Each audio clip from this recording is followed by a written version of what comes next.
thriller down in Memphis, Knox Catholic, and we maybe see if we can get Coach Matthews on the phone here shortly. But they drive down to the field after a fake punt, pick up a couple first downs. They're on the 1, they fumble. MUS goes for it on 4th down, a fake punt, goes down, and then Catholic blocks the field goal. Right. So we'll see if we can get, and then obviously Catholic goes down and kicks the game winner. So maybe we can get Coach Matthews on the line here a little bit later.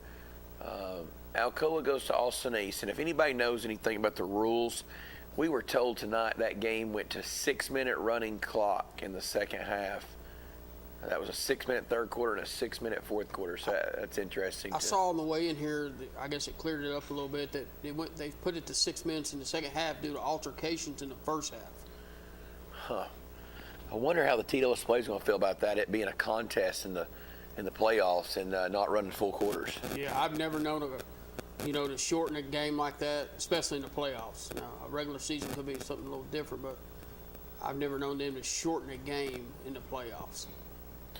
So moving back to the playoff picture with Clinton and the way that's going to look, Clinton now goes to Hardin Valley. No, not Hardin Walker Valley. Walker Valley. Walker Valley. Clinton now goes to Walker Valley, and if they win that game, they will play an away game at either Knox West or Powell.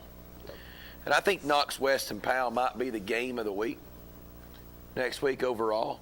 If you're looking for a local game to go to, I would say the Knox West game versus Powell at Knox West might be the game that you would go to if you're in the Knoxville area.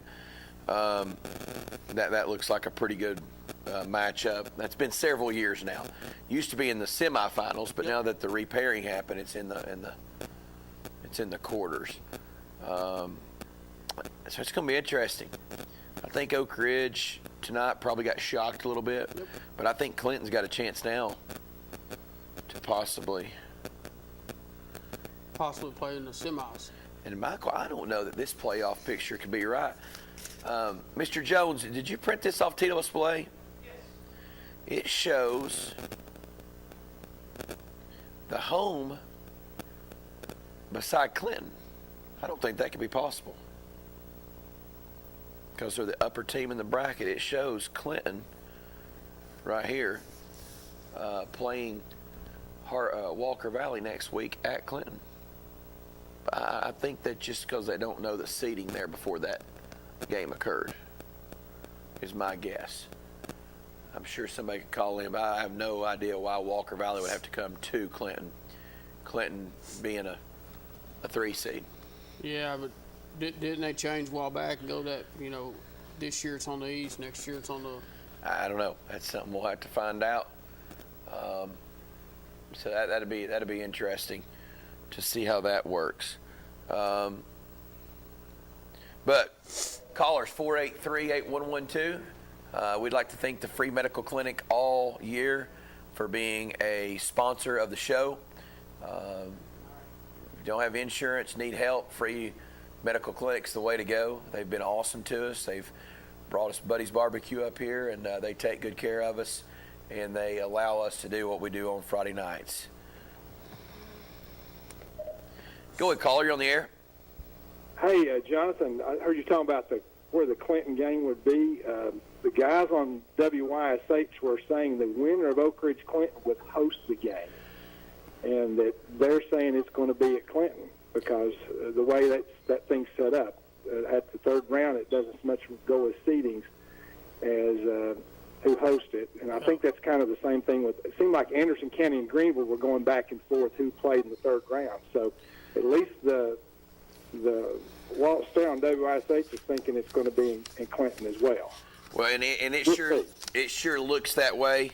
By the way, the bracket is on tvsplay.org, and the one that we have printed out here, it does. And I can understand the Greenville-Anderson County thing going to, the East first this year, and then Anderson County, if it was the following year, would host, because they're both 1 seeds. I didn't know if the seed since the upset happened, would overtake, the way they had the bracket drawn out. But I could see where those guys from WYSH would see that, because that's exactly what it reads on the bracket, is a Clinton home game versus Walker Valley. What do you know about Walker Valley? I do know Walker Valley. They sling it around pretty good. They had a good season. The last time that Walker Valley probably made noise up here in this area was when they walked into Blankenship and beat Oak Ridge in the first round of the playoffs. So, they spread it out and they sling it around. But I think anytime, it's just history says that the teams from the Knoxville, Anderson, this area can pretty much hold serve to those teams toward the west and to the south. So, yeah. Man, what an exciting time for Clinton football. Hey, after that Lenore City game, I wouldn't give you a nickel that Clinton would end up doing this. But it's good to see them turn it around, and happy for their success. Did you get to see the game tonight? I watched it on the Dragon Vision. I was a little superstitious and afraid to go to jinx my team, but pretty amazing. They held in there, and they didn't even capitalize on a couple of turnovers. They were down at the 1 yard line and didn't punch it in earlier, but they just stayed in and played good offense. And the defense hung in there. I thought Dozier was going to give them all kinds of trouble, but their defense is playing better. They played better at Walker Valley, but it's really exciting. If it's indeed true that it's going to be at Clinton, I'm sure there'll be a big crowd there. So yeah. Clinton fans have suffered a long time. It's good to have some success. It makes everybody feel a little better. And I think the biggest thing about Clinton this year, to me, is going into the season, you knew they had some playmakers, but the question mark was the offense and defensive line. And then it seemed like to me they had a lot of penalties, just didn't really play much disciplined football early on. But they've got some playmakers. They've got a really good quarterback. And when you got a quarterback with that much experience, if you can hold serve up front, he's going to win you football games. Yeah, definitely. Yeah. Well, really exciting, and enjoy the show. Glad you guys are there. Yeah, we got to take care of Queener tonight. He's a little under the weather. All right, we'll give him our best regards, and I hope he gets well soon. All right, good win for the Dragons. It'll be packed down there Friday night. Yeah, we'll see you. Bye. And I think the biggest thing, if that's true, they've basically went away from just overall seeding. Yeah, I think it's... And in the quarters and the semis, if you're the top team in the bracket one year, then the next. Yeah, I think it flip-flops like next year. Regions like maybe 1-2 hosts, 3-4, something. It flip-flops, east to west, something like that. It'd probably be region 1 and 3. Right. And then next year 2 and 4. Right. So, yeah, that's going to be. If it's in Clinton, that place will be rocking and rolling. I'd say Queener will probably do the coin toss. Mayor Clinton. Yeah, what an honor. Yeah, X's and O's. He'll be ready to go. So it's exciting. I know we'll be able to get Coach Keith and all those guys on the phone. I know a lot of people right now are probably still traveling back home. And did we ever get a Jefferson County Bearden score? I think that's probably. So 23-20 Bearden goes to Jefferson County and wins. So Bearden will be traveling to Chattanooga to play the Bradley Boo Bears. Boo Carter, Yeah. 5-star recruit committed to Tennessee. So that will be a big game next week, and I guess that will be. I guess that game will be played. If this is saying it right, which I don't know how it would be, that means Bradley Central, the 1 seed, would be going to Bearden. Yeah. If that's correct. Which I don't know how that adds up and how that is fair, that a 2 seed would be hosting a 1 seed when the 1 seed beat them in the regular season. and is the region champ. So maybe we can get some clarification. Go ahead, caller. You're on the air. What's down, Cox? Hey, buddy. How are you? Well, I'm a little bit better now. Are you going to be leading the parade tomorrow? I heard they're having a parade in Clinton. I hadn't heard nothing about that. I wish I could, man. I'd give anything to be right there tonight. But let me tell you an interesting stat they told here as I was listening to them wrap up tonight. Something you talked about all year long with Clinton. Hey, this will blow you away. This is how Clinton won the game tonight, I think. It's cut down on some things. No turnovers and only 2 penalties. Wow. 2 penalties. Earlier in the year, it was 12 penalties for 190 yards. Yeah, or more, and those penalties were 15-yarders and came at really bad times for the Dragons. Got to have a little inside source with Coach Keith. His game plan a little bit. They told he's doing some things, and he stuck to the game plan. It sounds like from what little I knew, and it was very little. But I just want to say congratulations to Coach Keith because he has worked so hard for the Clinton program and poured so much into it. He turned that program around. I know the record don't look good at 6-6, but who cares right now? And it doesn't matter because we talked about this earlier in the show. And as a basketball coach mind, you play the absolute best, toughest schedule you could play. So in March, you're ready to go. You can say he's 6-6 right now, but the reason he is where he is and able to beat a team like Oak Ridge is because they were battle tested throughout the year. Yeah, most definitely. And Clinton's really played well. Not I'll just leave tonight out of it, and I'll add it at the end. But the last 3 weeks prior, Clinton's really played really well. I mean, they played really good football, probably like they should have been playing all year long. And then throw in tonight, you just got to remember, they didn't make an extra point tonight. I don't even know if we made a 2-point conversion. I don't believe we did. So we left more points. We was in the red zone a couple times and didn't score. So, and if they punch those scores in, it could be a little bit more than what the score actually is. But I just congratulations to Coach Keith and all the team. I mean, he's had. It's probably not the year he actually wanted, but it is the year he wanted after tonight, though. Absolutely, and say what you want to, getting that second-round playoff win is huge in any situation, but getting that second-round playoff game win against Oak Ridge makes it even sweeter. Yeah, I think it's the first time in 31 years since Clinton's been to the third round. Say that again. First time in what?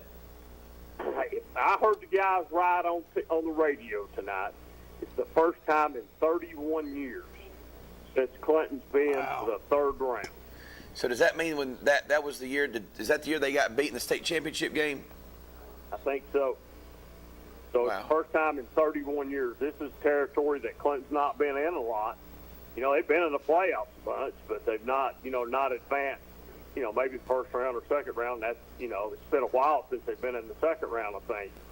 And it's the first time in 13 years, or say 2009, since they beat Oak Ridge. And I think that last win was at Oak Ridge. I think I'm not 100%. It was.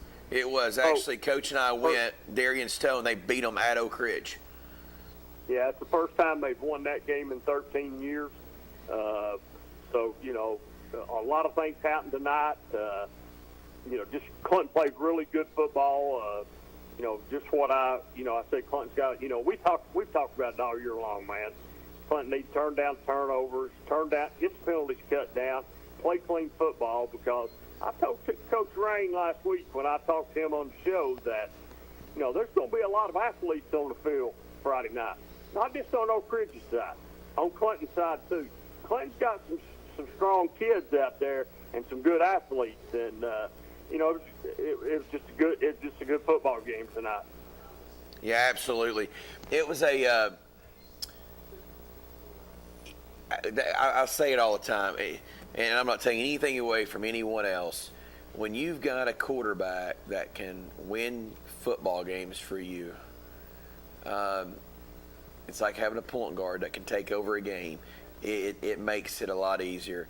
And that D-line and that O-line was good enough tonight to give that kid a chance to win. And they won. Correct. And the O-line, I give them credit. They played better the last 4 games, and that would be including tonight. They opened up a big hole late in the game for Clinton to score the go-ahead touchdown. It just, the offensive line has started playing well. It's took them a while. Nobody knows why it takes as long as it does sometimes, but sometimes after enough reps, it finally clicks in, and you finally figure out what you're supposed to be doing. But it's congratulations to Clinton and Oak Ridge, too, for having a good year. I mean, it's just it's something that the people in Clinton are not used to, is beating Oak Ridge, and it doesn't happen very often. You better cherish it while it happens, because it doesn't happen very often. Hey, let me tell you an interesting thing on the Beard and Jeff County game. Beard misses a field goal to tie it up late. Okay, Jeff, and Beard gets the ball back, get it in a situation where they can run the clock out. Jeff County has no timeouts, cannot stop the clock. Beard's in 4th down. All they got to do is let the play clock run out. The play clock it's not even any count. The Beard and centers the ball to the Beard quarterback, and he downs it, and he wasn't supposed to snap it with 3 seconds, and gives Jeff County a chance to come back out on the field to have one final play, which that final play was a Hail Mary pass to the end zone, which was not successful. But, man, how close was Bearden from making a mistake that could have cost them big time tonight? That's crazy, and I guess Jefferson County missed a field goal to tie that game at some point. But, David, here's my question to you. How can anybody in their right mind sit in front of this in the TWS Play office and look at these brackets and having Bearden host Bradley when Bradley beat them in the regular season and is the 1 seed and won the region? I know that don't make no sense, and I don't know. I'm not 100% sure Clinton's at home next week. I don't know is that right? I don't know. If it goes on the TWSLA bracket that's online too, if they don't change that age, they are at home next week. Okay. I know. I thought if Walker Valley won tonight, it went to Walker Valley.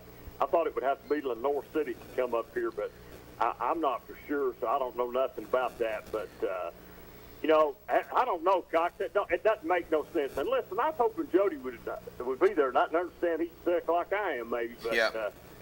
I wanted to ask him this question. If this is true, there was a guy called in earlier in the week on WYSH and made the comment about the TWSAA. Why did the high schools need TWSAA? And I didn't feel like calling in and answering the guy's question for him, but he made a comment, and I was going to ask Coach Tripe this question tonight if he'd have been there. He said TWSAA in their bank account, because people are raising Cain about it's $10 a head, and they get this off the top, and they get that. He said that the TWSAA had in their bank account $24.some million. I have no clue. Well, I don't neither. I don't have no clue neither. I don't know. How would he know? Like I said, Well, they got to report their financials. How he knew that, I don't know how he knows that. I don't know if that's true or not. But man, that's a lot of money now. I'll tell you this: if they've got that much, I'd say Coach wants a raise for being on the board. Probably does, don't he? Yeah. Yeah. Probably does. So Walker Valley looks like. I've not seen Walker Valley play but one time in my whole life. I was at Oak Ridge when they beat Oak Ridge down there a few years back. I believe it might have been T. Higgins' last year in a playoff game at Oak Ridge. Me and Brad Jones were there together, and that's the only time I've ever seen Walker Valley. I couldn't tell you. I don't even know where they're at. I don't even know where that school is located. But you must have a pretty good football team. Because they won tonight 37-11, and they must be a pretty good football team. Yeah, really big school right off the interstate on 75 Haddon South. That exit 33 there in Charleston right before you get to Cleveland. Big school. right off the interstate. Really nice campus, new school, and they've been pretty good at boys basketball on and off for a while. They've had a decent football team, but They're 10-2 this year. They got beat by East Hamilton, I think 17-0, 21-0. Got beat by Bradley Central 35-0. Yeah, and I heard him say also it's the first time in so many years that Maryville's has not made it to the third round. I mean, I'd have probably lost every penny I had tonight, saying I would have bet Maryville. I think you have to ride Maryville, but you're wondering now, could that run at Maryville be over with? Maybe. No. I know you're going to say no, but I'm just asking out loud here could it be over with? Yeah. And we'll just have to see. The last time Maryville didn't make the third round was 1999. I saw where Smithy put it out there. Yeah, it'd be interesting to listen to Jesse Knight and he calls in what he's got to say and everybody else. But, Cox, I think there'll be a caller tonight that you probably won't hear from tonight. There's no way. The only thing is, I will say about the caller, unfortunately, I think he's a closet Clinton fan, and he's probably celebrating in his own house and can't let anybody know how happy he is. Yeah. Because he was standing on the Oak Ridge side tonight, if he even went, and deep down he was cheering for Clinton.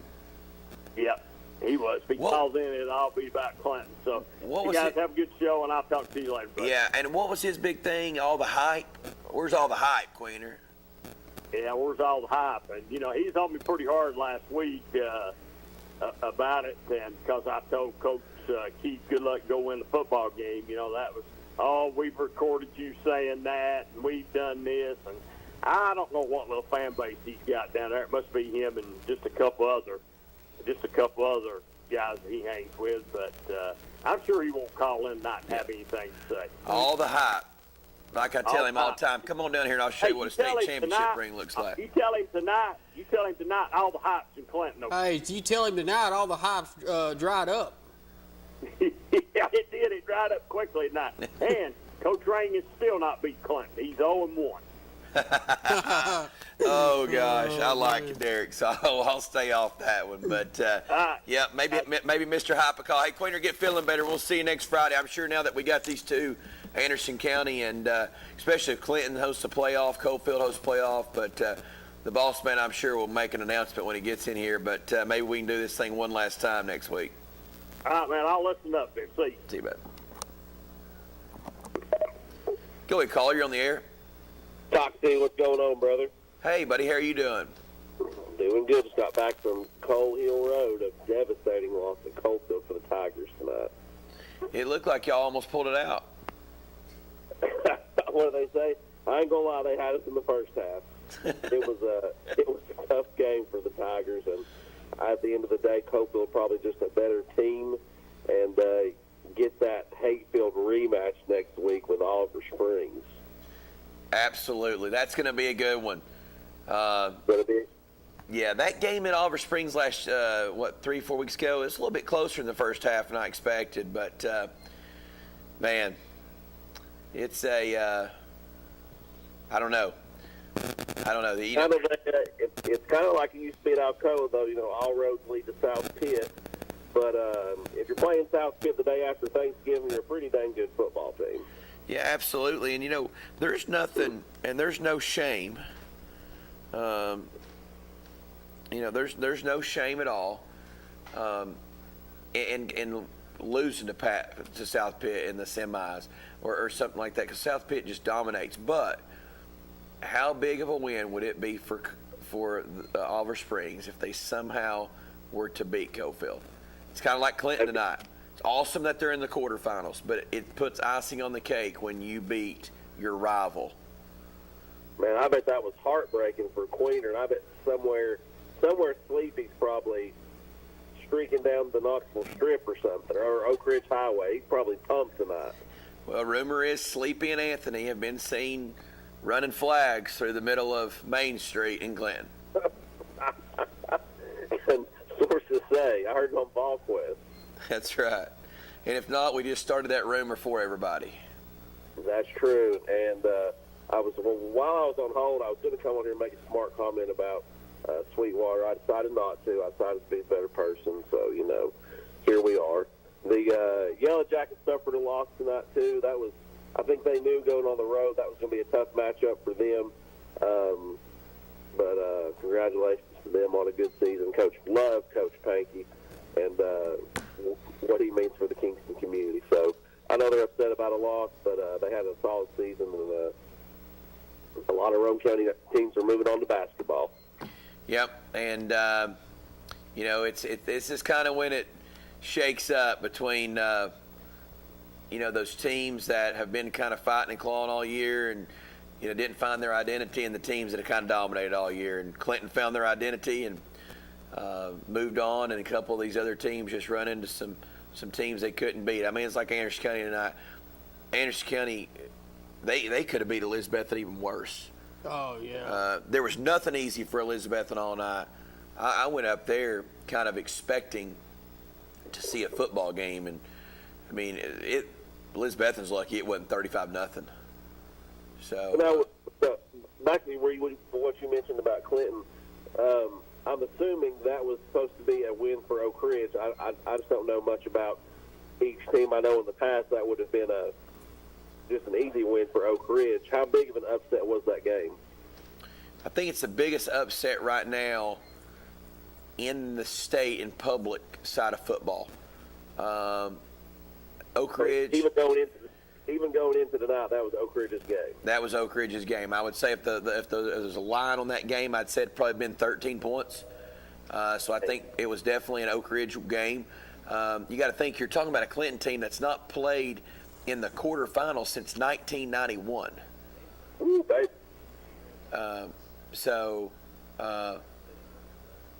Yeah, I mean, so that's a huge upset. And then another in the state upset that you'll hear across the state is Catholic went to MUS, the number 1 seed overall in the large private, and beat them on a last-second field goal. I think they're number 1 in the West. I don't know. So we heard, right. I think, is it Wilkerson?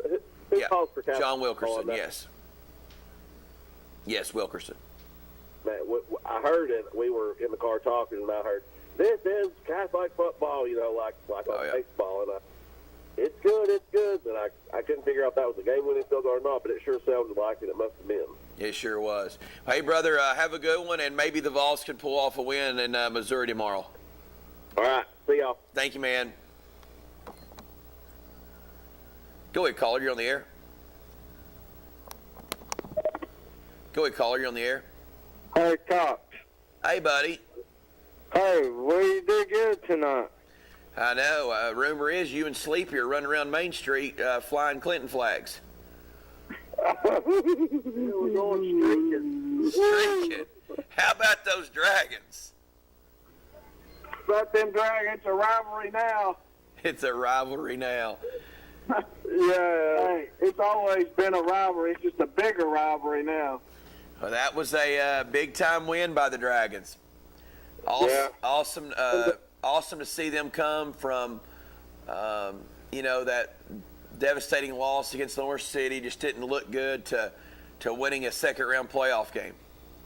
Yeah. If you remember, I told you after we lost that, I told you and David, I said, well, this will put us opposite Oak Ridge if we can win that first-round playoff game.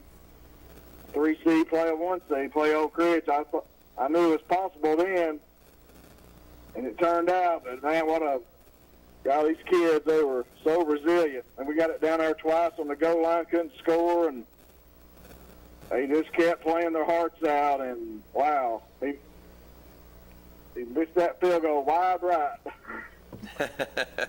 Well, it's exciting. I've texted Coach Keith here back and forth. I think he's going to call in a little bit. But tell us a little bit about that game. Who played well for Clinton on offense? And don't give me the old coach's answer of everybody, but who kind of stood out on offense and defense for the Dragons? What do you think, Anthony? I think it's Keith. He did good tonight. He really absolutely did. He played well. Yeah. I would say so. Your quarterback's got to play pretty good to go on the road and win a playoff game like that when you're the underdog. Also, Barrett Maddox. Yep. over no Bryson Maddox. Bryson, he caught a couple touchdowns, I believe. And Chauncey Phelps, he was running north and south. He got some big yardage for us. Defensively, just a team effort. Damon Marable, he had a big hit one time on Stansbury. But the whole team just, they just dug in there and held Oak Ridge as they was driving. Towards the end, they pretty much played good defense, stopped Dozier. Dozier's tough. He got some yardage, but we got some stops on him. But it's just hard to believe. It's come down here and win. It's just unbelievable victory for the Dragons. I knew we could do it. We just had to do it. Yeah, that game pressure started flipping.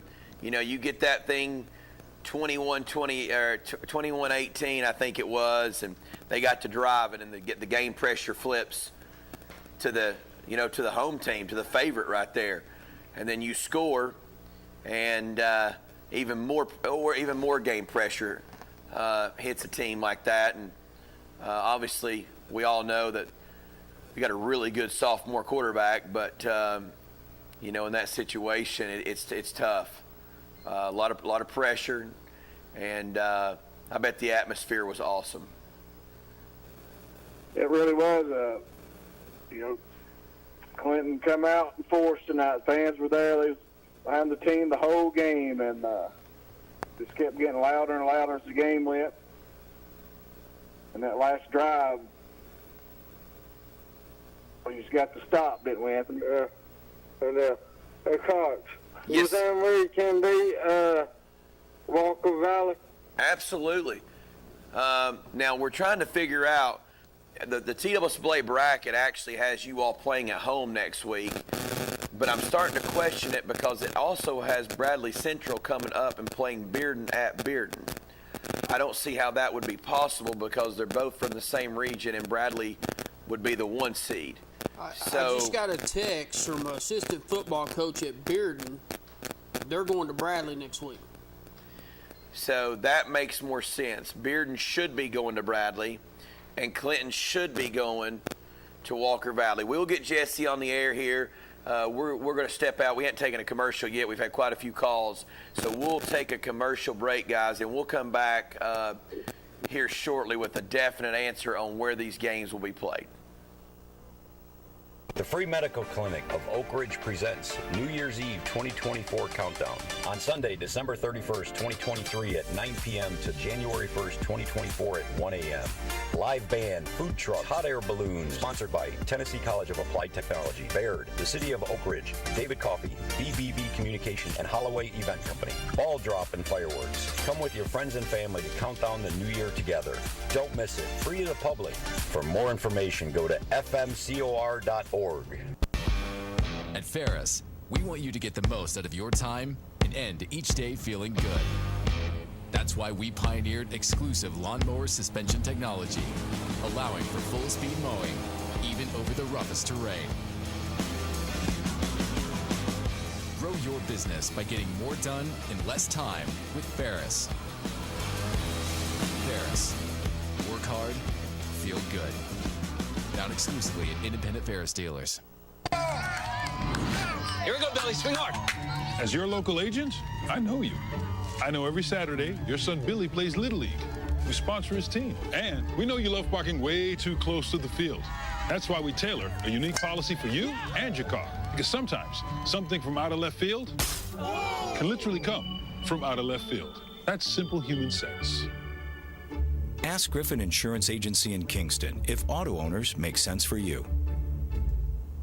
Daniel Forrester has been trusted by Anderson County families for nearly 2 decades. Daniel has appeared in Anderson County Chancery, Circuit, Sessions, and Juvenile Court thousands of times over the past decade. A Rule 31 mediator, Daniel has been trusted to mediate hundreds of cases across Anderson County. A community leader, Daniel has worked closely with local officials to make Anderson County a better place. A conservative and dedicated husband and father, Daniel's faith has shaped his character and integrity. On March 5th, vote Daniel Forrester for Anderson County Chancellor. Our story starts with a promise made to the communities of East Tennessee. A promise to always look forward, to the horizon, and past it. A promise to help you live well. At Covenant Health, whenever you enter one of our hospitals, visit any of our physicians, or talk to us on the phone, we will welcome you and your family as one of our own. Because it's about you, and it's about time. Covenant Health, for every moment.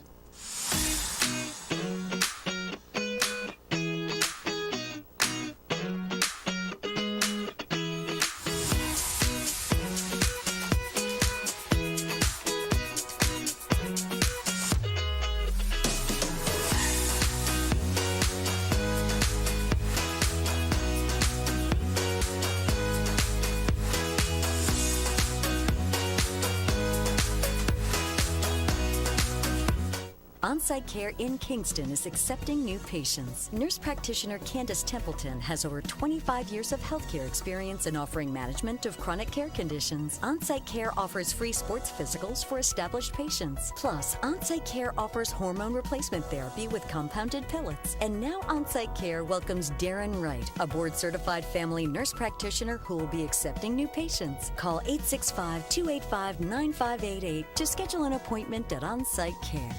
A college degree can't be earned in just one day, but can be achieved by doing our best together, just one day at a time. From getting a great start with your Roan State Success Coach, to learning together in the classroom, accessing free tutoring in the Learning Center, and working one-on-one with your instructors. Together, we succeed, one day at a time. Oh, and free tuition helps. So apply at roanstate.edu now, and let's succeed together. Kathy May Martin has been making real estate dreams a reality for over 3 decades. Buying or selling real estate is one of the most important decisions you'll ever make. Choosing the right realtor is next. Thinking of buying or selling? Call Kathy May Martin at Coldwell Banker Jim Henry & Associates for all your real estate needs. Rest assured, with Kathy's knowledge and experience, you will be on the winning team. Evans Mortuary has been serving the needs of families in and around Roane County since 1976. As established members of our hometown community, we understand the security of dealing with people you know you can trust. We built our reputation on this trust. The Evans family appreciates the confidence the community has expressed in us over the years and will constantly strive to earn that favor. Evans Mortuary, 805 North Gateway. Football is back, and OEB Law is excited for a season full of big hits,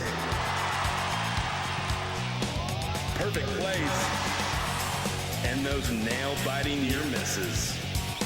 If you've been injured, OEB Law will come to your defense and tackle any obstacles blocking you from scoring a full and fair settlement. Call OEB Law 865-546-1111 and turn your red into a check. 1952. That's the year Hammers opened the first store in East Tennessee. Now there are 5 stores and there's always something new. Like in Hammers' popular ladies boutique department, you'll find the lowest price possible on new arrivals every week. Find similar deals in the men's department and the expanded rug department. Plus, special purchases always offer surprise savings. You never know what you'll find next at Hammers.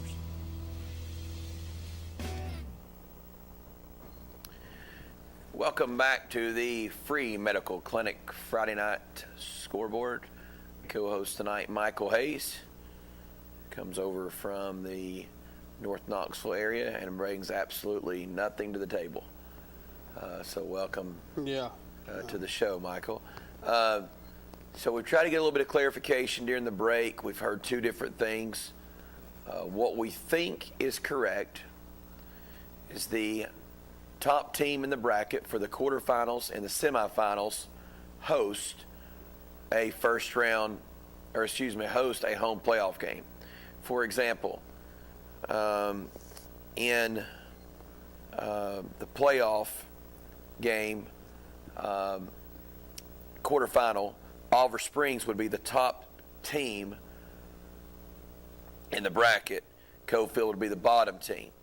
Where the example comes in where that does not hold true is if two teams from the same region both make the quarterfinals, then the higher seed that would have won the region hosts the game. So and that makes sense in the Bradley Bearden. They're in the same region. Bearden's on top, Bradley's on bottom, but Bradley's a higher seed. Bradley's higher seed. They beat Bearden head to head, they would get it.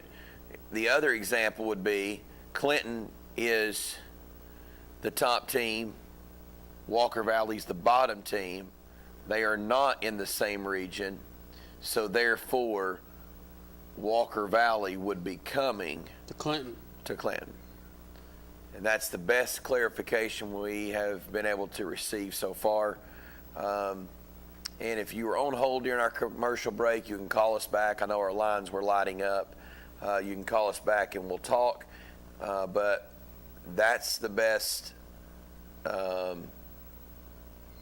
That's the best explanation that we have come up with so far. We have talked to coaches from the Oliver Springs staff. We've talked from coaches of the Bearden staff, and they both believe they will be on the road going to Bradley County and going to Cofield. So we will definitely get clarification there and talk a little bit more about that when we get Jesse on the line.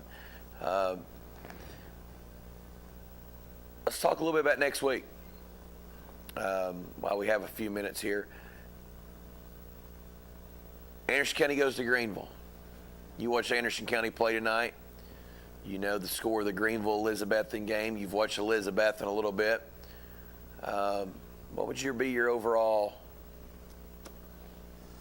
assessment for the Greenville-Anderson County game next week? You know, Greenville's good. I don't know if they're Greenville like they are in the past. You know, the way Anderson County played tonight, you know, I think it'd be a good game. I think Anderson County go up there and beat them. So you see Anderson County going up to Greenville and winning that football game? Yeah, if they play the way they played tonight, yep. That will be something that the Mavericks have not been able to do in a while. Yeah. But I think last year maybe Anderson County got that monkey off their back. Yep. Beat Elizabethton and Greenville both in the same year. I think both those games were home last year. Yeah, that's a tougher environment up there in Greenville. Nice facilities and stuff, but a great place to play football. Yeah, it's a great atmosphere. Yeah, great place. Be ready for them to fire that cannon. Yeah, the cannon will fire, and it's going to be a good place. And I'll tell you a backstory. Before Anderson County's quarterback transferred from Jefferson County to Anderson County, he started his high school football career at Greenville. Wow. So that's an interesting little fun fact for you. He played at Jeff County as well, though, right? That's what I'm saying. Yeah, Before he went from Jeff County to Anderson County, he went from Greenville to Jeff County. So he's back playing where he started his high school football career. So that'll be an interest. We'll keep going in just a second. Go ahead, caller. You're on the air. Who does Clinton play next week? Clinton plays Walker Valley. At Clinton? Everything that we can figure tells us that Clinton will play at home against Walker Valley. Walker Valley's 8-2. They had losses to Bradley County. And East Hamilton. And East Hamilton. So they're now 10-2. Sorry. But it'd be home game for Clinton. We believe it's a home game for Clinton because Clinton is the top team in the bracket. And the only example we can see where the top team is not the home team for the quarters or the semis is if they play the same team from some of the same region, and then it goes to the higher seed. Yeah. Okay. Yeah. Okay. So I appreciate it. Yep, that's the best we can come up with right now. If we're not right, Jesse Smithy, when he calls in and does his segment with us, will give us an update. But everything we can see, it will be Clinton playing Walker Valley at Clinton. Okay. All right. Thanks, boys. Thank you. So I think the next one you got to go talk about is Oliver Springs Cofield. That's the game that we follow here week in and week out. That's two teams we talk about week in and week out. Historically, Cofield has owned the rivalry. Mr. Jones, you know how many times Cofield has won that game straight? He'll give us that. So what do you think if you're going on that game? Who do you like there? And that game, it looks like will be played at Cofield. I mean, Cofield, they won pretty single-handedly tonight, did they not? 31-0. Yes, correct? They did. So they weren't tested tonight. So what was the score of the game when they played? It was close in the first half. I can't remember the final. I want to say it was maybe a 2-touchdown game or something like that. So take Cofield at home. You know, I mean, seems like they're the team to beat. What about Bearden going down to play the Bradley Boo Bears? Bradley's good. I mean, I think they're undefeated. If I'm not mistaken. I think it'll be a close game, but I think Bradley will beat them. Yeah, Bradley. I've got a buddy whose son plays quarterback over at Maryville, and he said that game in the regular season could have been 50-something to nothing if they'd wanted it to be. Yeah. And he said they came out and they punched him in the mouth early, and Maryville had no answer. And then they kind of glided. But in Bradley, I think punched Bearden in the mouth pretty good a couple weeks ago. Yeah. So I think it'll be closer than the Bradley-Maryville game tonight, but I think, you know, Bearden plays good football. I mean, they can go down there and win, but I think it'll be a close one in Bradley Central's favor. Has there been any team in our area in East Tennessee been more of a surprise, I guess you should say, or no, let's say this: has there been a team in Knoxville that has, or in an area, benefited more from the transfer portal than Bearden? Oh God, no. So I mean, not even close. I mean, I wouldn't think. I mean, and I don't know how. I just seen a stat. Don't quote me on this, but I mean, I think when Mr. Jones got that job over, I think they said something like 25, 30 odd kids transferred in there. They had a kid this year transfer from, I think it was Gallatin. The Merriweather kid, the running back, I think he transferred up here his senior year from Gallatin in Middle Tennessee. I mean, it's kind of, and I've heard the same thing. I heard 31 kids last year. I heard 19 this year. I've heard around the 50 mark in 2 years. So, but at the same time, you look at a team in Bradley, Boo. Yeah, he's bounced committed around. Tennessee, played 2 teams last year, now to Bradley this year. So that's an interesting game. NIL, boys, NIL. Yeah, NIL. So that's kind of got a couple of cover. What about West Powell? Who do you see in the West Powell game as we go down that road? Powell's been playing some good football lately, but West is pretty dang good. I think West gets them. See, I'm going to go the opposite way. I think Powell. I think West beat them a couple weeks ago. I think the quarterback from Powell is continuing to get better. And I think West offense could be their Achilles heel if they're not careful. If they turn the ball over and don't take care of the ball. If West wins the turnover battle, they're hard to beat because their defense is so good. But I watched a West team, and I know they were banged up against Anderson County, but I watched a West team, and I watched that offense against Anderson County, and the Mavs defense, they made them look bad. Go ahead, caller. You're on the air. It's Coach Spradlin. How you doing, Coach Spradlin? How are you, man? I'm good. We are a lot going on here on the 5-Star Free Medical Clinic call-in show tonight. We've talked Clinton over Oak Ridge and got a lot of happy Clinton people. First time they've been in the quarterfinals since 1991, and got a lot of happy Anderson County fans and a lot of people calling in. So call and tell us a little bit about your win tonight against Gibbs and how that went down. Blowout.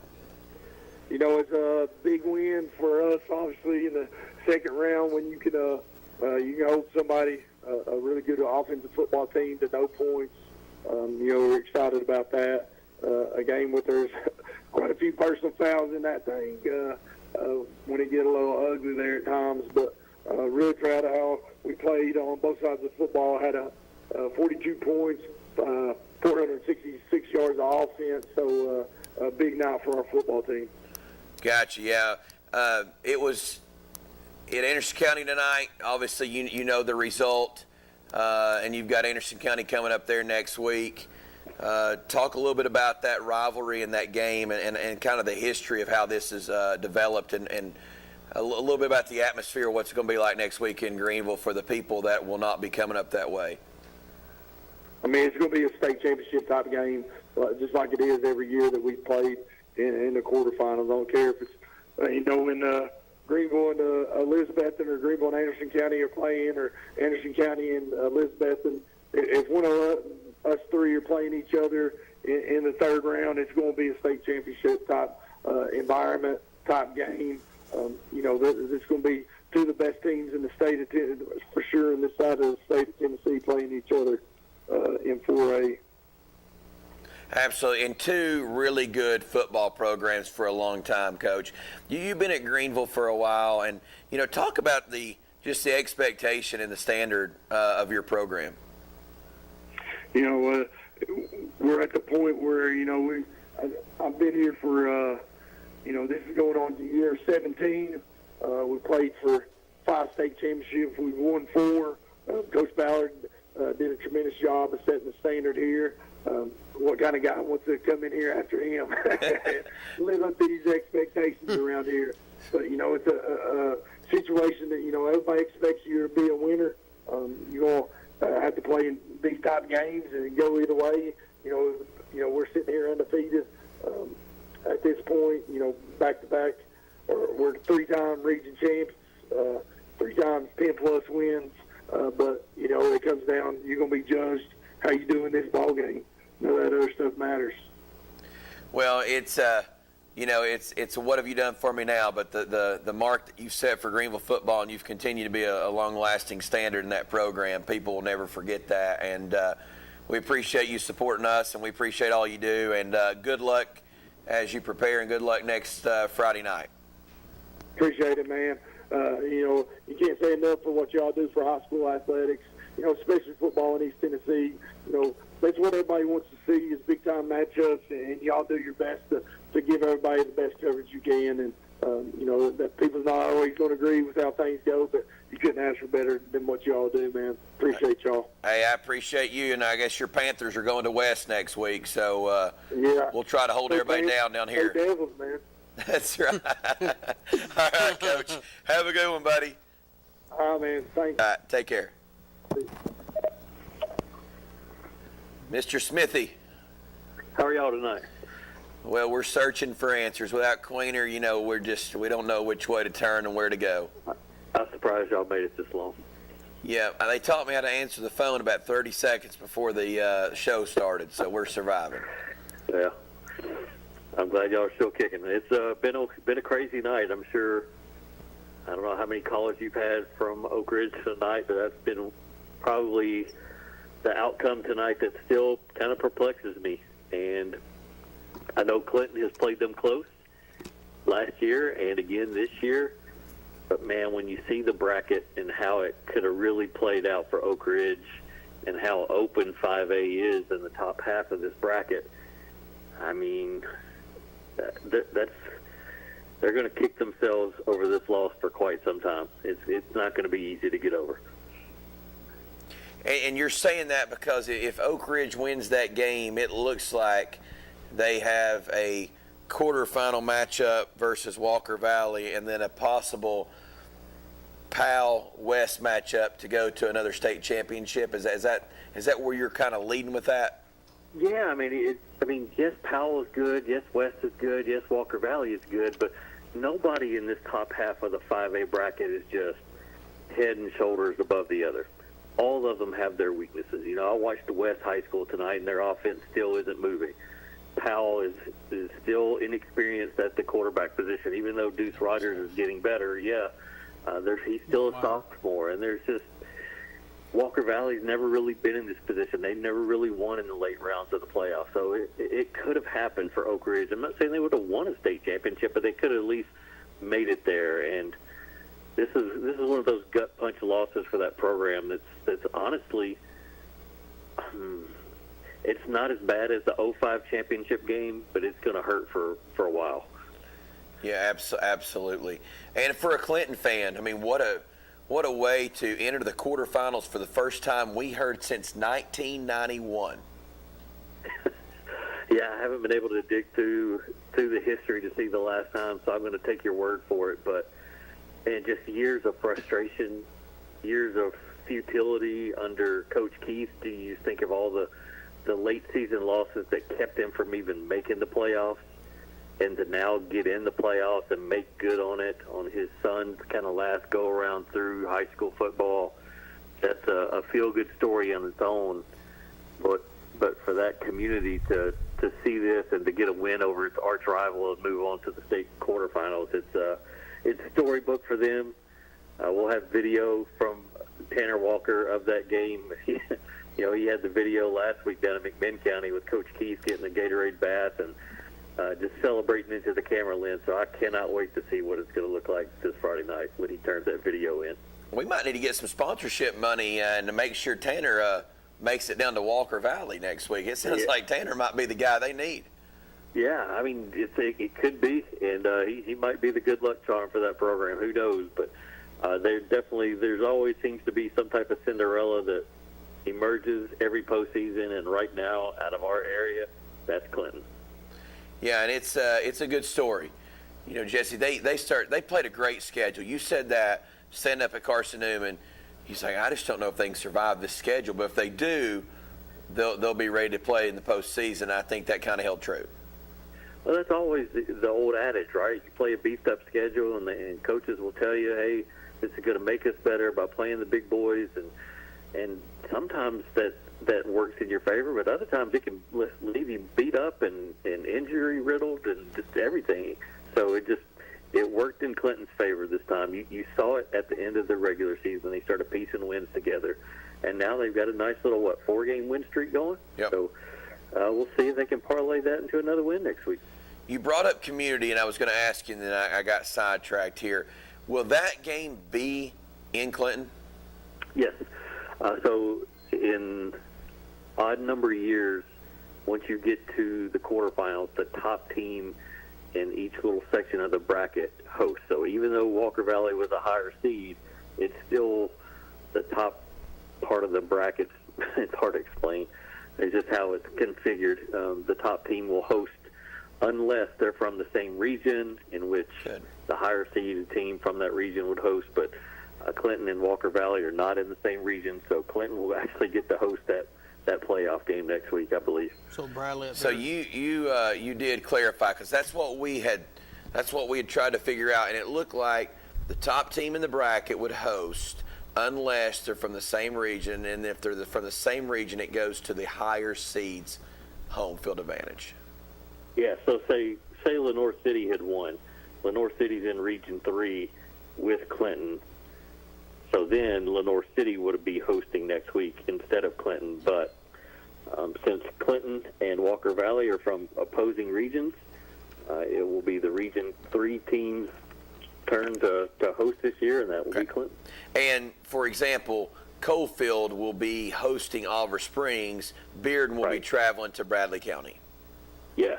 Okay. Yeah, so even though Oliver Springs is the top team in that part of the bracket, Oliver Springs finished runner-up to Coalfield in the region, so Coalfield gets to host that game next week. Yeah, and I know we cover all of our teams here in East Tennessee. How big of a surprise was it to you? It was big to us because we're not as good as you are. That Catholic went down and beat MUS tonight. We kind of flip-flopped on that game all week. I looked at MUS's stats earlier in the week, and they didn't do anything offensively to really scare you. Their quarterback was maybe 58% passer. They didn't have a 1,000-yard rusher, didn't really have anything receiving. But then you started to look at MUS's defensive stats, and they had 2 or 3 guys with 20 tackles for loss and lots of interceptions. And you go, man, it's a long bus ride over there playing against a really good defense. I don't know if Catholic can do it. And then on Wednesday night, I changed my prediction to Catholic. There's been a different kind of chemistry. There's been a different type of mojo about this team this year, and that showed. Tonight, went down on the road, just got into a back-and-forth scoring affair, and honestly, that plays into Catholic's hands. They're an offensive-minded team, and they got the ball last and were able to manufacture a drive and get into field goal range and knocked it through. So they're in the state semifinals for the first time since 2018, but that was in Class 5A when they lost to Bryson Rosser in Central, when Central won its first state title that year under Bryson Rosser. But this is the first time they really made a legit playoff run in Division II AAA. And then, so where are they at? Are they at Baylor, or Baylor comes to them? Yeah, they are at Baylor next week, and Baylor's put it on Catholic pretty bad in Week 11. But Catholic sat a lot of its starters in Week 11. They're very thin this year. They don't have a lot of depth, and whether they won against Baylor or not, they were still going to be the same seed. And so they chose to sit a lot of its top players and get them rest. So you look at that score and you go, oh, Baylor beat them 42-0 in Week 11. This shouldn't be a game. Well, again, keep in mind, a lot of Catholic's best players did not play that game. So it's going to be an intriguing matchup next week in Chattanooga. Absolutely. What else do you have for us? We heard that Austin East and Alcoa shortened the game. Have you heard a report on that? Yeah, there were some altercations, some scuffles, I think, there in the first half 2 or 3 times. I think from just tweets that I saw, it looked like authorities had to come on the field and kind of diffuse the situation.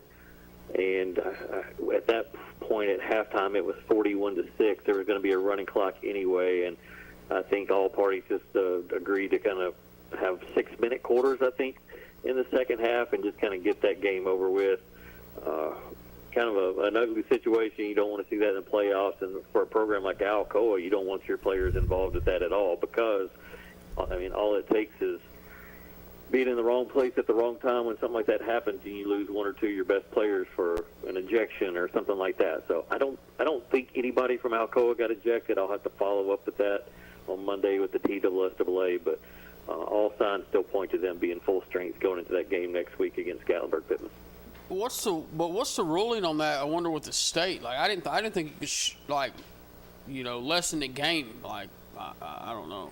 Yeah, I think all parties have to kind of come together and agree to that. I'm sure at halftime, I'm sure there was some administration, some coaches, and everything that says, hey, it might be in the best interest of everybody here if we get a quick second half over with. I think Austin East pretty much knows Alcoa was going to win that football game and probably agreed to that.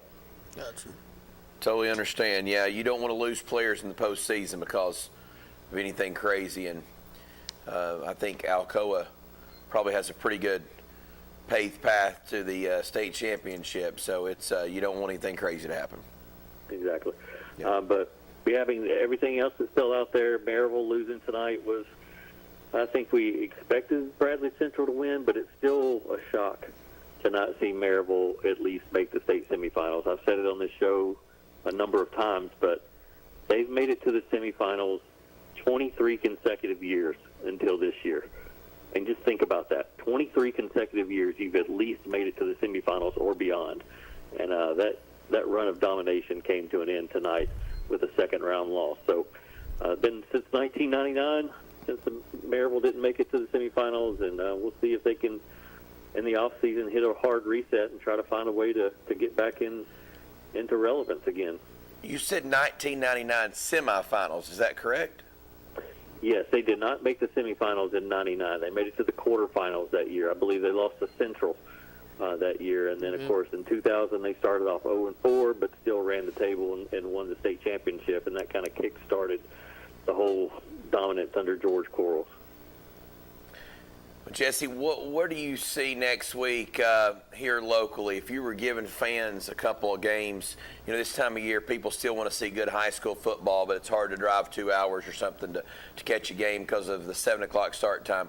Where would you point them next week if you had to give them 2 or 3 games to watch? Yeah, I think you're going to get your money's worth out of an Anderson County Greenville game.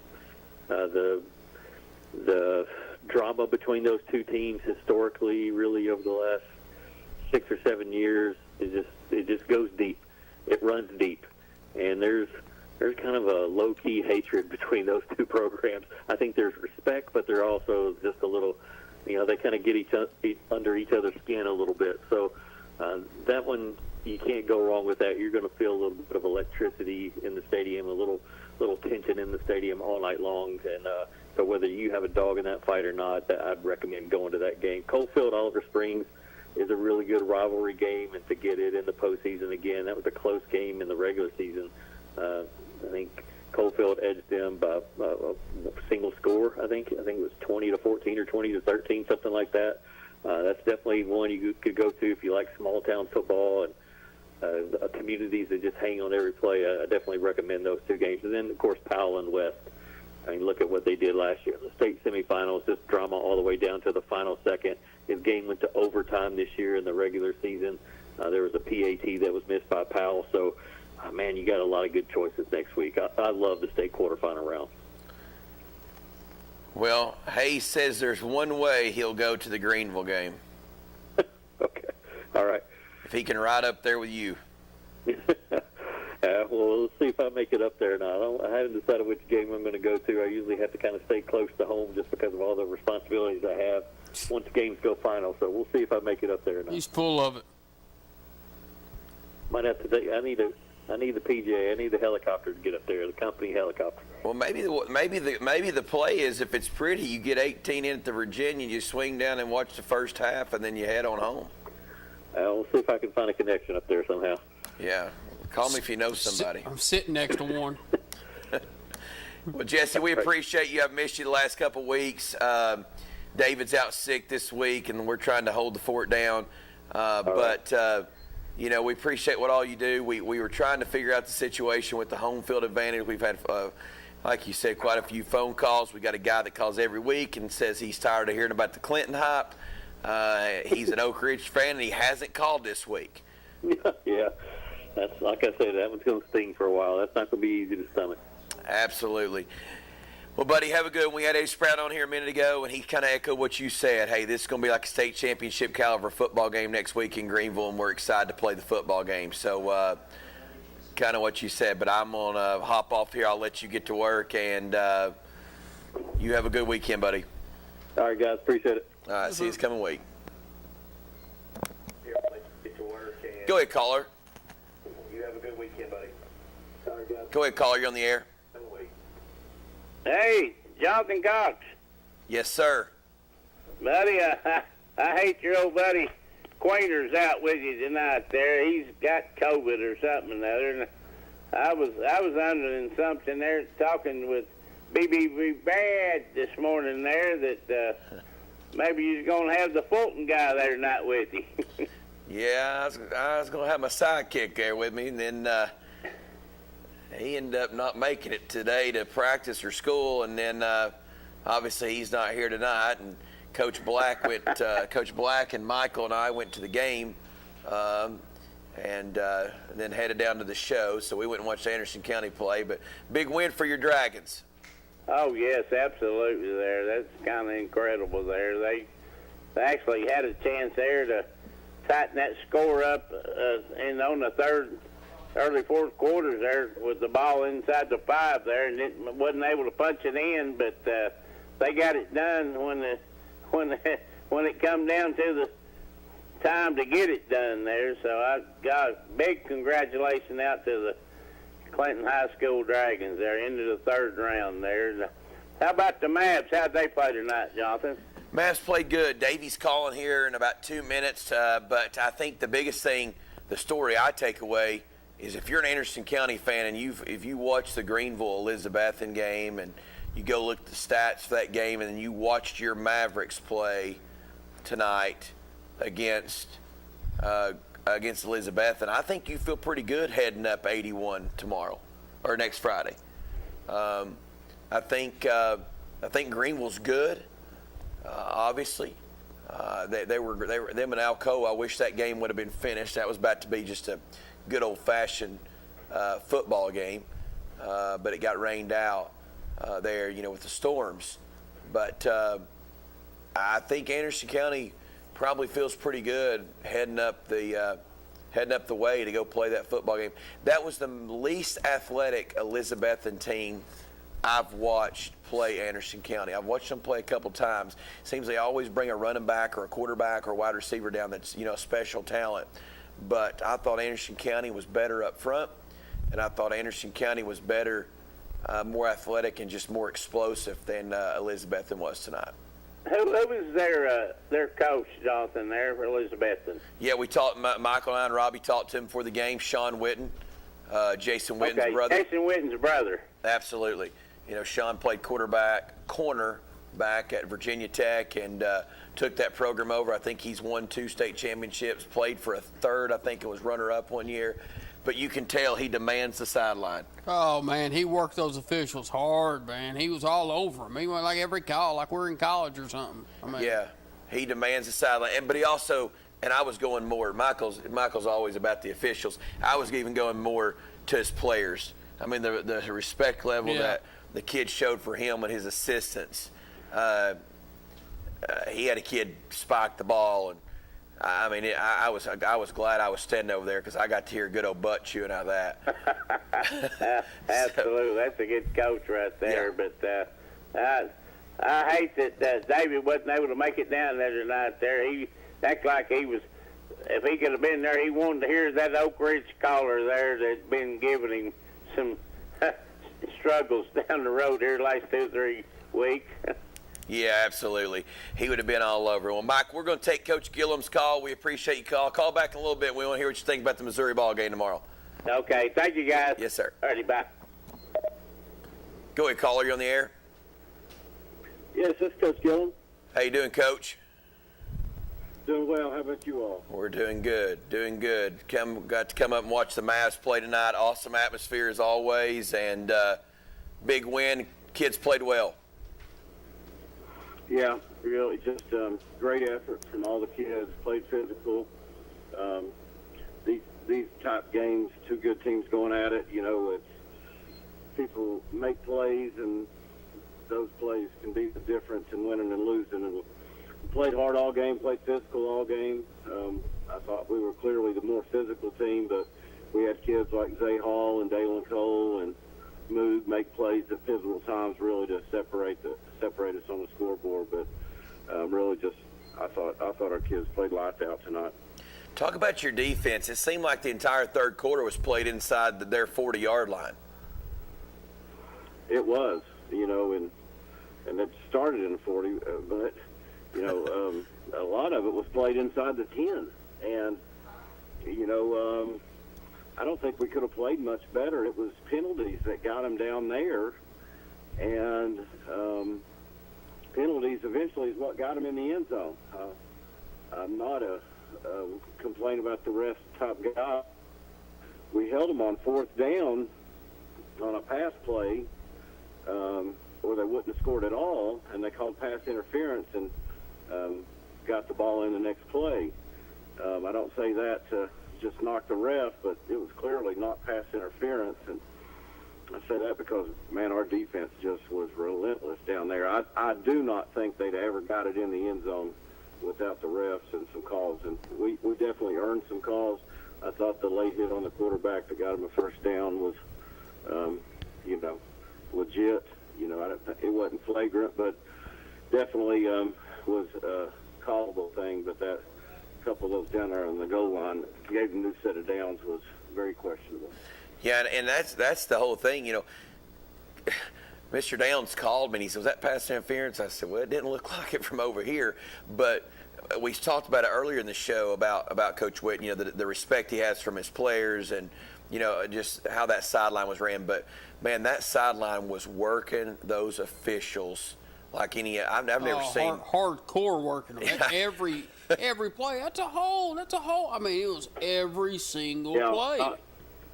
Not only that, but at halftime they didn't even go down, and they stayed up there, and Coach Witten had his iPad and sit there with the white hat and went through all the film from the first half and showed them clearly what he thought was holes and all the things they were missing, and to definitely make a difference in the atmosphere of the way the game was called in the second half. Well, it's just they came out, Coach. Go ahead. I'm sorry. No, go ahead. I was going to say, all of us coaches have different styles. I'm not that guy. I'm not going to be that guy. It bothers me that, refs will cater to, being bombarded and dog-cussed on the sideline and give them calls where they should just throw them a penalty. We're going to treat people right, do what's right, and unfortunately, sometimes it goes against us in the way these games are called. But yeah. Hey, talk about. At the end of the day, we played well. Yeah, you did, and the defense answered the call. Talk about next week, and that game. You all in Greenville have been a standard in the state for a long time in your classification. You all have done a great job there. Coach Spradlin talked earlier about just how meaningful that game will be and how great it is to coach in a game like that. Talk a little bit about that Greenville game next week here before we move on to the next caller. I got you. Well, it's like you're saying, every year, our calendars are set for E-Town and Greenville, and it's just become, there's, Pearl Cone right now is as good as anybody, but almost for the last decade, the standard of football in 4A has been set by Greenville, E-Town, and Anderson County, and we all three know this is coming, and we've kind of separated ourselves from everybody else, and Greenville is, they got a wonderful program. I know our fan bases go at it, but, anytime you got two passionate fan bases, that's going to happen. And they've got a great football community, really a great sports community. They win a lot of state championships in a lot of sports, and Anderson County, we've definitely worked hard, not just in football, all of our sports. They're on the rise. So a lot of community sports support in both programs. So it's huge atmosphere. As a kid playing high school football, this is what you dream of getting to play in, and building a program. These are the type games you dream of getting to be a part of, and I'm really thankful that our program's got to the point that we're getting to play in these every year, and our kids are getting a chance to be a part of these type games. But it is going to be a knockdown, drag-out. E-Town is really good, but Greenville, I think, is clearly a little more physical than they are, as big and physical as E-Town is, so it is going to be a rough game. But we do take consolation in knowing that, the level of football that us, Greenville, and E-Town are playing right now is state championship football in 4A. They may get us, we may get them, but all three of us are capable of winning it. And this has been the standard that has won the championship in Tennessee for the last 6 or 7 years. So, as the coach of our program, I take a lot of pride in that, and our kids do, knowing that, whoever comes out of this game's got a really good shot, Absolutely. Every year of winning it. So we all know that, and, there's a lot on the line. Nobody ever wants to end the season, period, but at the same time, on the other side, we know whoever comes out of this has a really good shot of going and winning the whole thing. Yeah. And, Coach, I think the thing is, when you're a coach and you're in sports, winning a state championship's great, but when you can be as good as you all have for the amount of time since you started at Anderson County and the program you've ran, I think that's what speaks volumes to, the people that's in the grind with you and do the same type of stuff you do. So congratulations, and we're proud of you, and keep the train rolling next week. Yes, sir. Thank you all.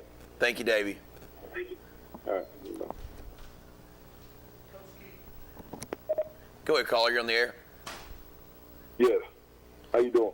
I'm doing good, Coach Keith. How are you? I'm doing really well. Well, I'd say it's just another night in Clinton, huh? No, it's not in Clinton. Especially not in Clinton. Absolutely. We had a stat, and you might know this, but we have been told it's the first time since 1991 that Clinton's played in the quarterfinals. So congratulations. Talk a little about your team and, some key plays and some key players in the game, and brag on your kids.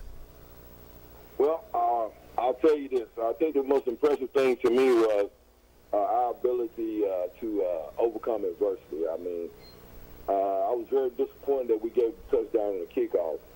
We had them to 2 touchdowns overall, but that was something I wasn't banking on. I thought the halftime adjustments and the hunger they came out with in the second half was monumental.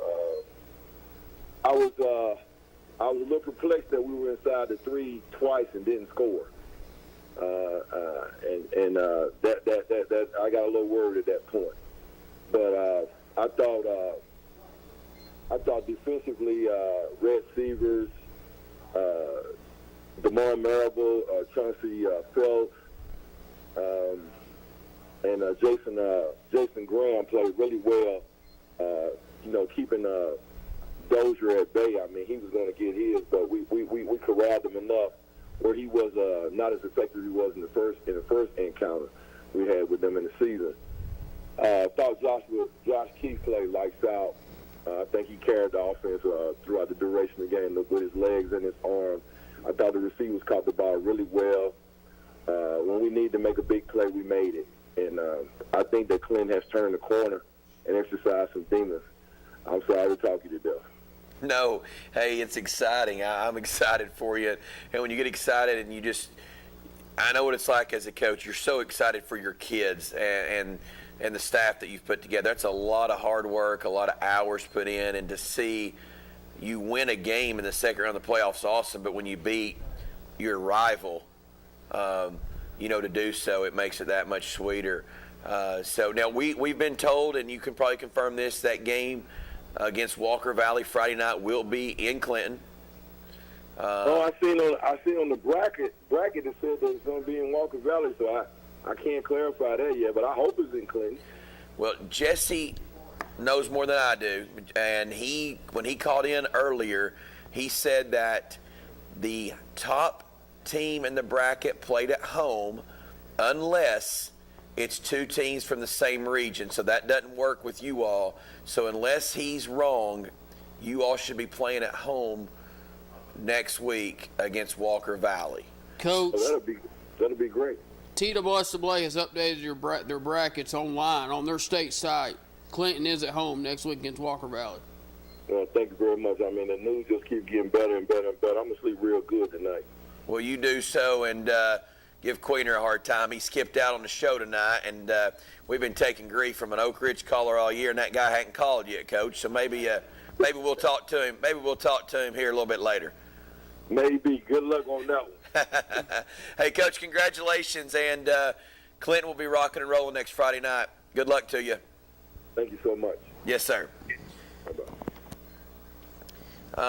We're going to take a quick commercial break here on the Free Medical Clinic Friday Night Scoreboard. A lot of calls, a lot of excited people. A lot of people's season comes to an end. A lot of hard work, but we're going to take a commercial break. We'll come back and talk a little Tennessee football and finish up our high school talk.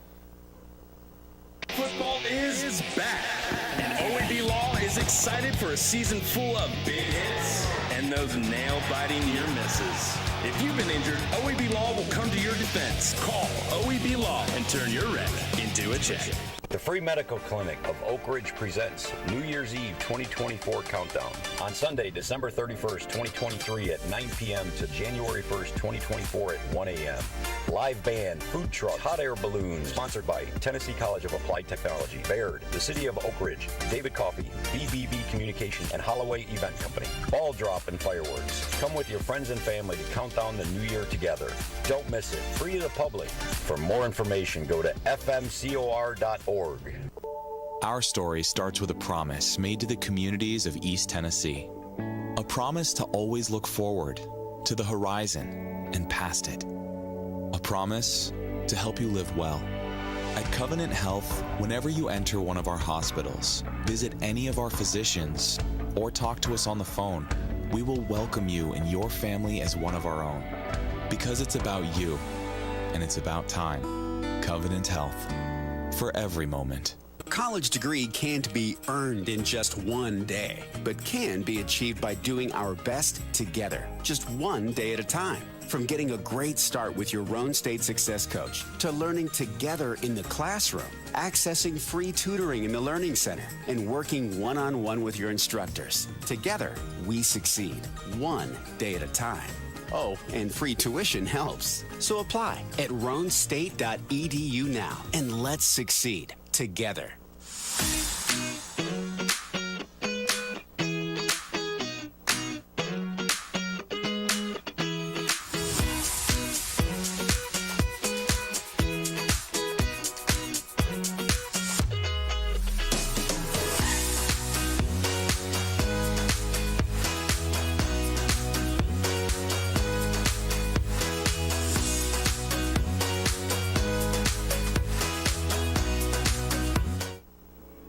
Kathy May Martin has been making real estate dreams a reality for over 3 decades.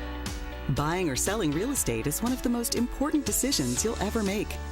Choosing the right realtor is next. Thinking of buying or selling? Call Kathy May Martin at Coldwell Banker Jim Henry & Associates for all your real estate needs.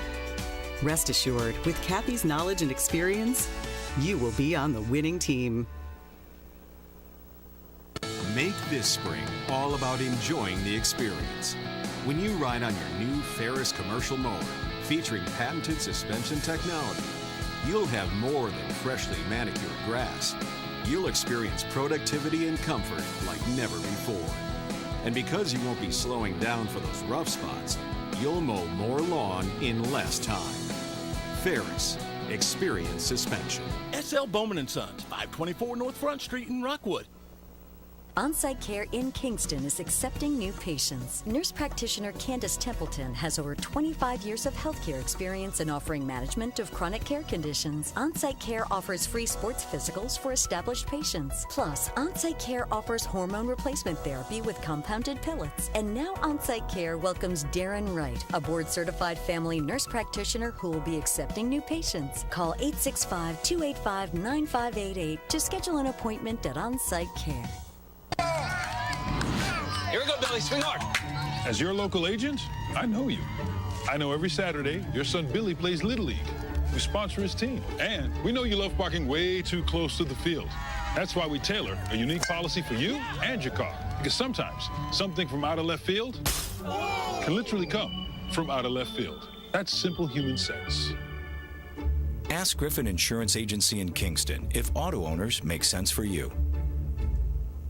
Evans Mortuary has been serving the needs of families in and around Roane County since 1976. As established members of our hometown community, we understand the security of dealing with people you know you can trust. We build our reputation on this trust.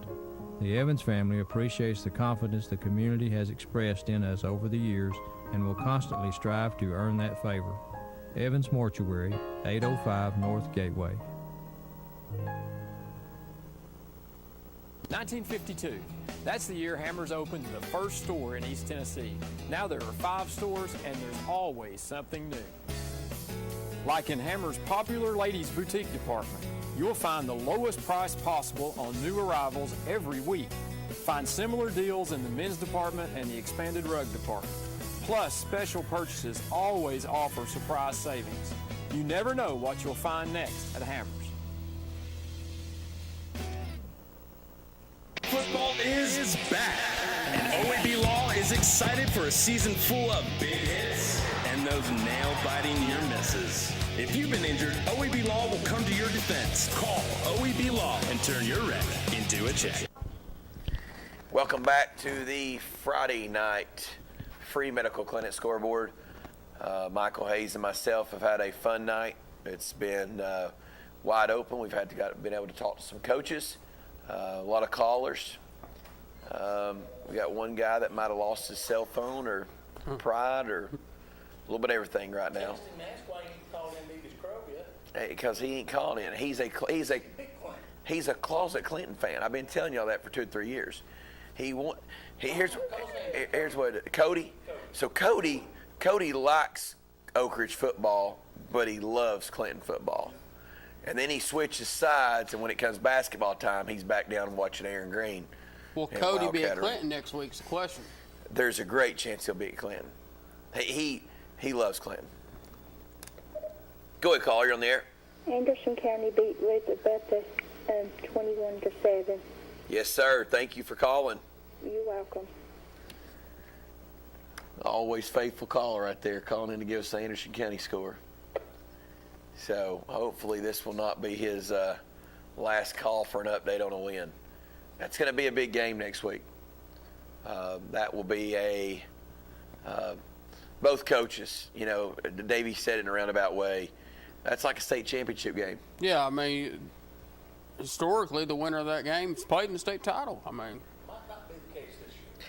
No, because you got to go. Well, Upperman will come up here probably for the semifinals. I think Upperman will come to. If I looked at that right, I think. Yeah, Upperman will come up to either Greenville or they'll come up to Anderson County. And Gillum's right. Pearl Cone is as good as advertised. Yeah. Pearl Cone is tough. And from everything I can understand, this is probably, and this I've heard this about a week ago or so, this might be the best Upperman football team they've ever had. So Upperman would be coming up this way to either Anderson or Greenville. Back when they were just back schools. Yeah, but I heard Upperman football this year is really, really good. And then you got, really, brand new school. The new high school, and then you got the middle school that used to be. So we got 2 new facilities there, but and then you got Pearl Cone. I think that's just they're awaiting. We won back-to-back years. Fulton did 2005 and 6. Somehow the region. The bracket got changed, one of those years of a change. And we went down there, Fulton did, in back-to-back years, 05, 06. 05 was Rogan.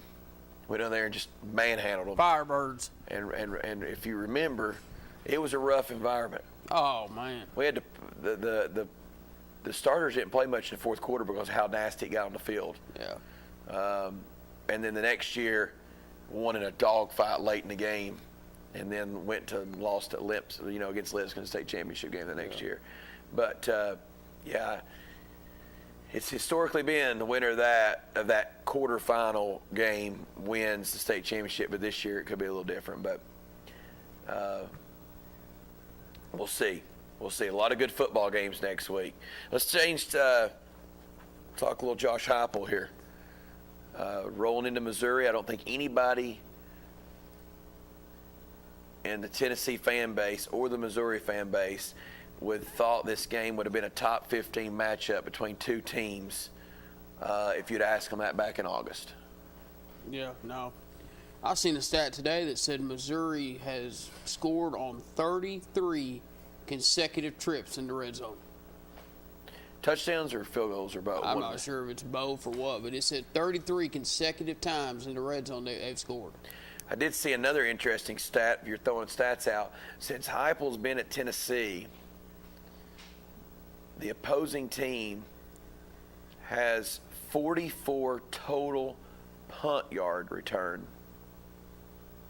yards since he started at Tennessee. This year they have given up net 1 yard. Wow.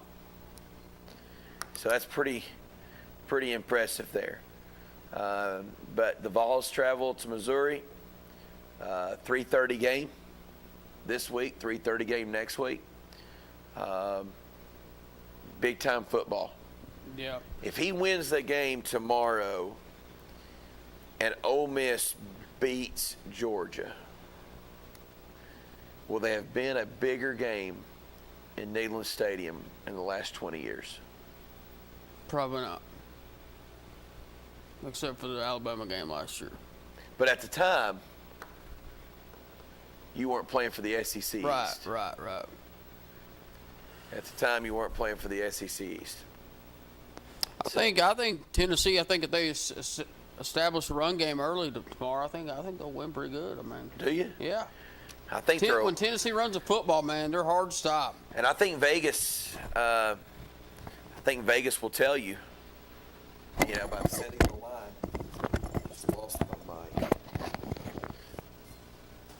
I think the Vegas, the spread, coming out with Missouri, a 1-point favorite was the opening line.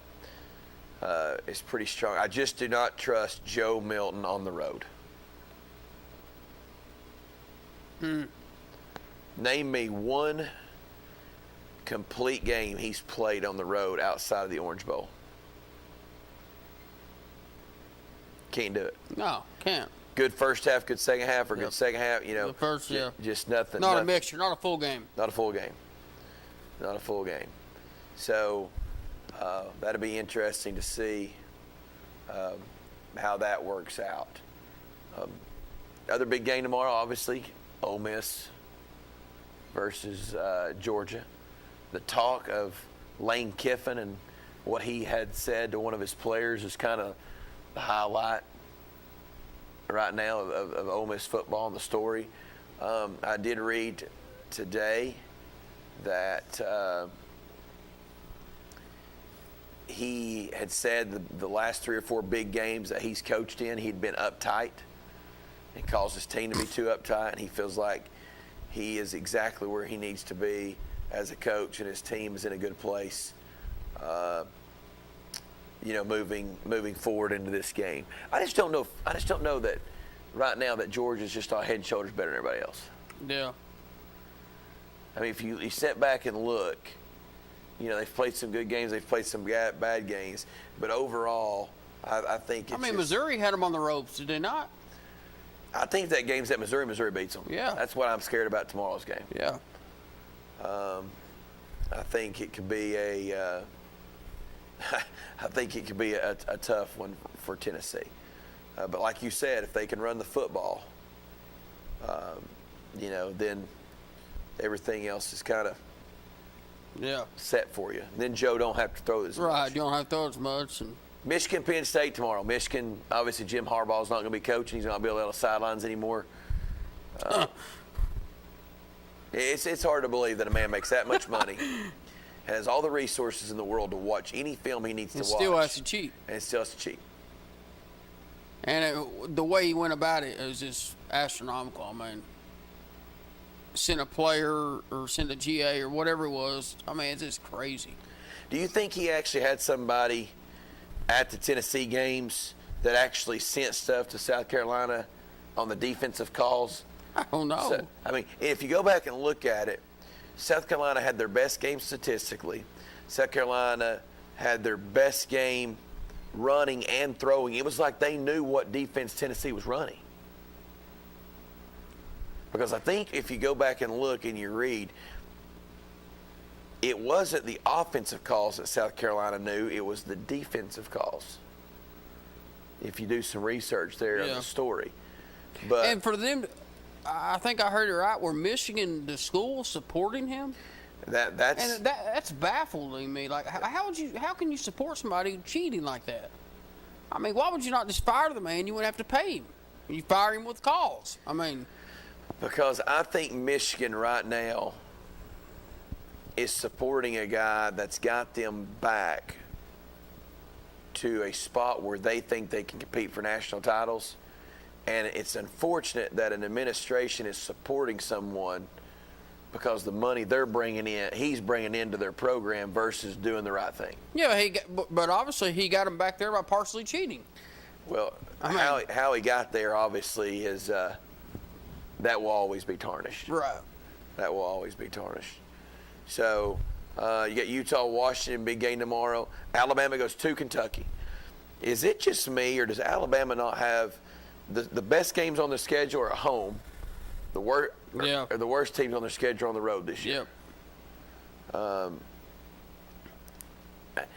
I think Kentucky will play Alabama closer than what people think. Yeah. I think Alabama's offense is like Tennessee's on the road. I think Alabama's hit and miss. You just never know what you're going to get with them. And that shows with the halves they played against Tennessee.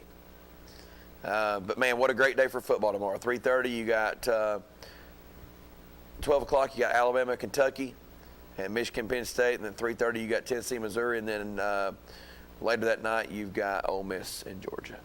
Top 10 matchup.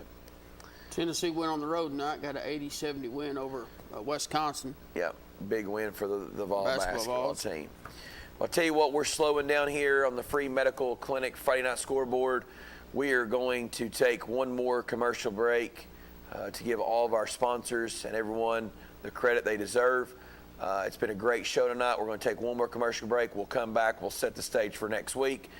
And then Michael and I will head back to East Knoxville. Football is back. And OEB Law is excited for a season full of big hits, perfect plays, and those nail-biting near misses. If you've been injured, OEB Law will come to your defense and tackle any obstacles blocking you from scoring a full and fair settlement. Call OEB Law 865-546-1111 and turn your wreck into a check. The Free Medical Clinic of Oak Ridge presents New Year's Eve 2024 Countdown on Sunday, December 31st, 2023 at 9 p.m. to January 1st, 2024 at 1 a.m. Live band, food trucks, hot air balloons, sponsored by Tennessee College of Applied Technology, Baird, the City of Oak Ridge, David Coffey, BBB Communications, and Holloway Event Company. Ball drop and fireworks. Come with your friends and family to count down the new year together. Don't miss it. Free to the public. For more information, go to fmcor.org.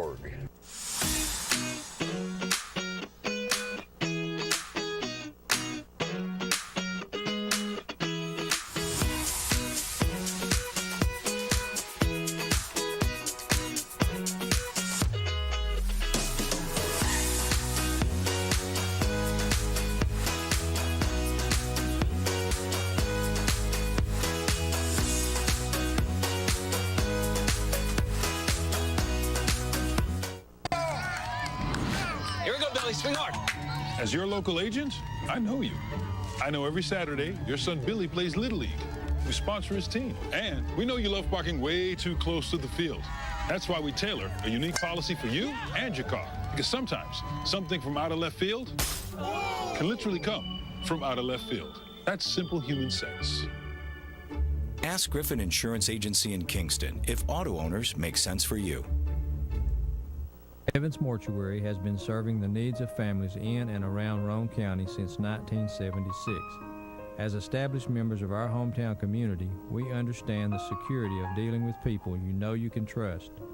We built our reputation on this trust. The Evans family appreciates the confidence the community has expressed in us over the years and will constantly strive to earn that favor. Evans Mortuary, 805 North Gateway. Make this spring all about enjoying the experience. When you ride on your new Ferris commercial mower featuring patented suspension technology, you'll have more than freshly manicured grass. You'll experience productivity and comfort like never before. And because you won't be slowing down for those rough spots, you'll mow more lawn in less time.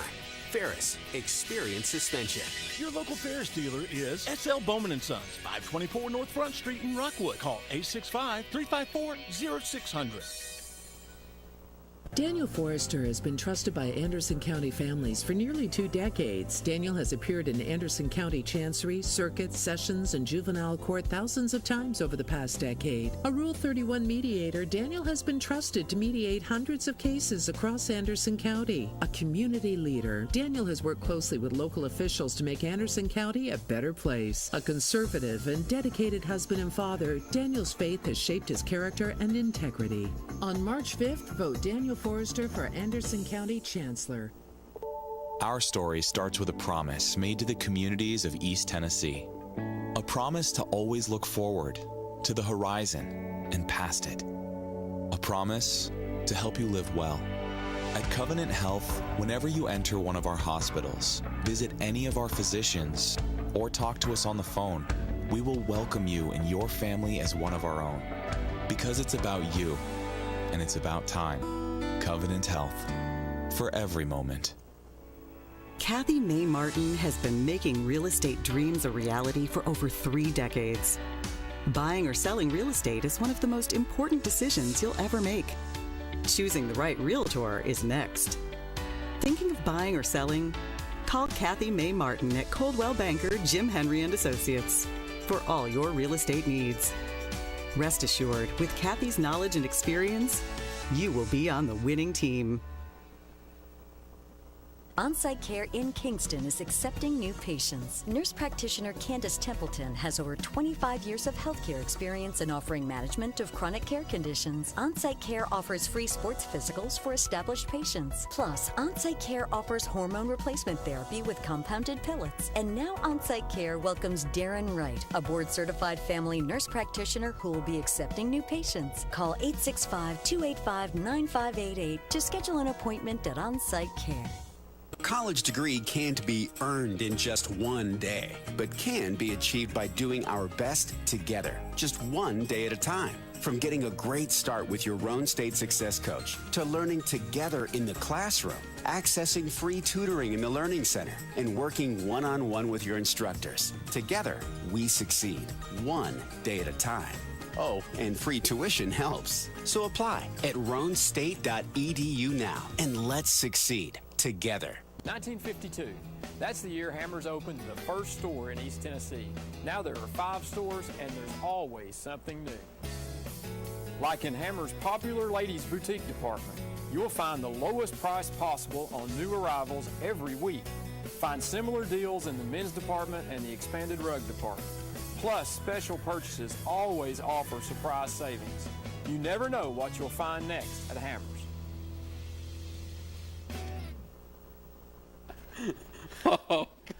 Welcome back to the Friday night free medical clinic call-in show. We've had an exciting commercial break. Man. Is it Cody? Is that his name? Yeah. Cody. I'm glad you've watched the show tonight. I'm glad you understand what all the hype was about. You got to experience the hype in person, hopefully. I know you're kind of flaky on whether you show up or not, but you got to experience the hype. I know you're not going to call, which is fine, but I'm going to give you just a couple seconds here of what it's like to eat crow. You call in, you blast my buddy. You talk about, the hype of Clinton. You talk about how bad they were coached. You talk about, how good Oak Ridge is and all this. And, you're not even man enough to call the show tonight.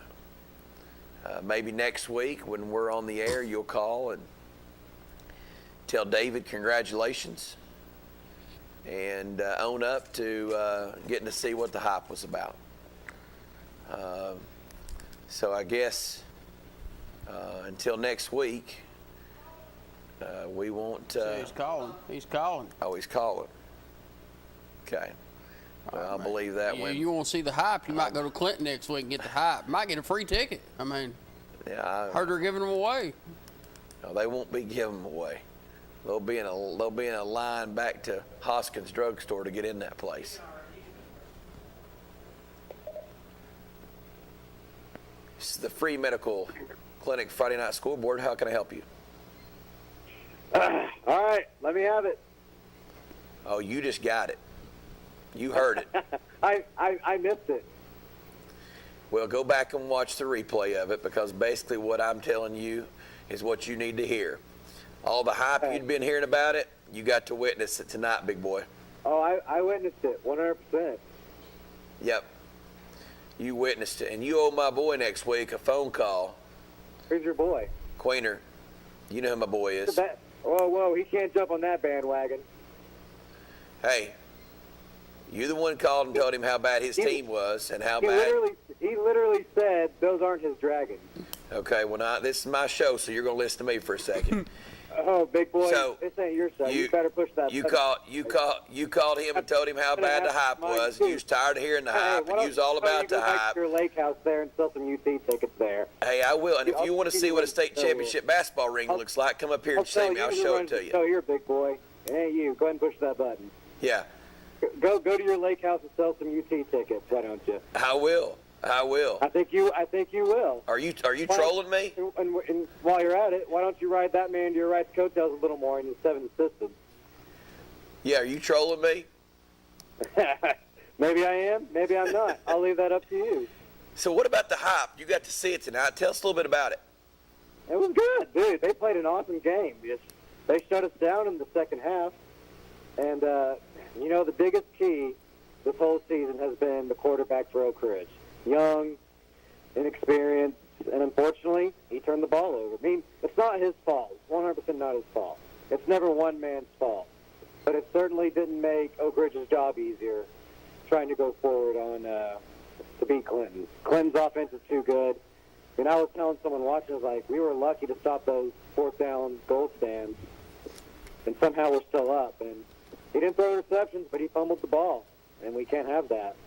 And at that point, it became a field position game, and Rain got too pass happy. So that's how it is.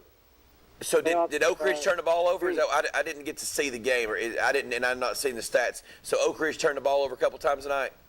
Oh yeah, 100%. Okay. It was 21-12 in the first half, and second half, they got stopped. Didn't score in the second half. It's just how it is. Yeah. Clinton. I told all my Clinton friends, I have no room to talk. I deserve every bit of backlash coming toward me. And, buddy, they've let me have it.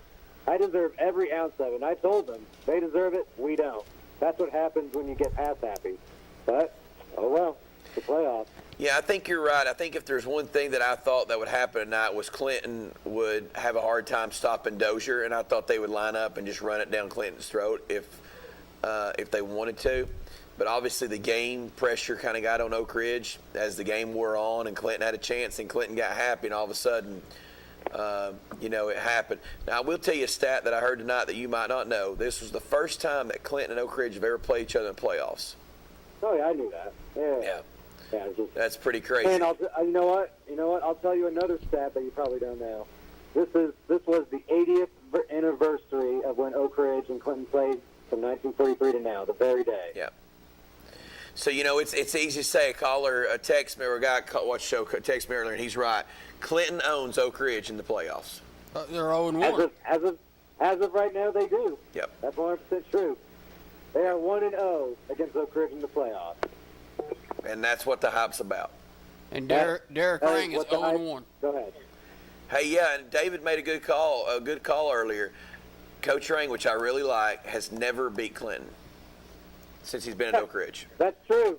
That's very true. So guess we should have had Coach Gaddis out there. Hey, it's always good talking to you. I tell you what I'm going to do. I know you're a Clinton fan. I am a Clinton fan. I'll stand by. I'm a man of my word. Next week, I've got you a free ticket to the Clinton Walker Valley game. Yes, thank you. It's been a dream of mine to watch a winning playoff team. Yes, thank you. I will enjoy that game, and I will wear orange and black. Go Dragons. Absolutely. Go Dragons and go Vols. There you have it. You're right. He was a closet Dragon fan. I've always known. Because he'll tell you, oh, Oak Ridge this, Oak Ridge that, which in return, he's not even there, and he's getting his information from, what's the Oak Ridge radio guy? David Clary. Yeah. And his sidekicks. So he's not even actually getting the info himself by being there. Secondhand information. Yeah. So he's getting it from his roommate and Clary. So there you have it. Well, it's been a great Friday night scoreboard call-in show. The free medical, we appreciate what you do for having us, supporting us and having us on the air.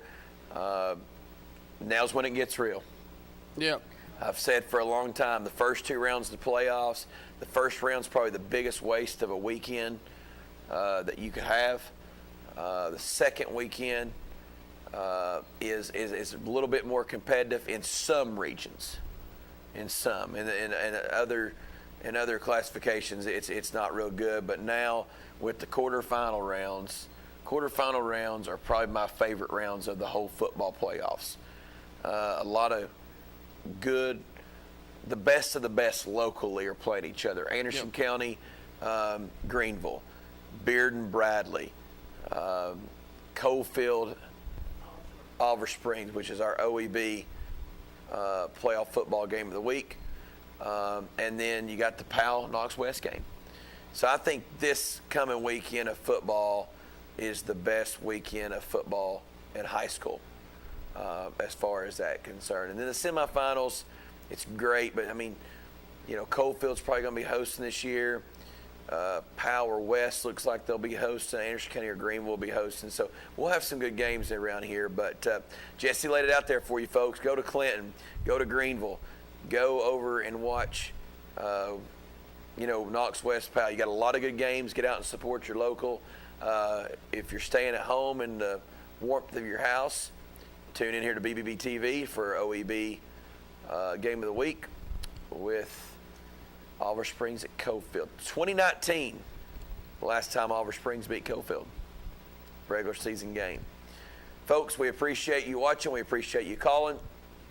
Once again, thank you to Free Medical Clinic. We are out of here. Go Vols.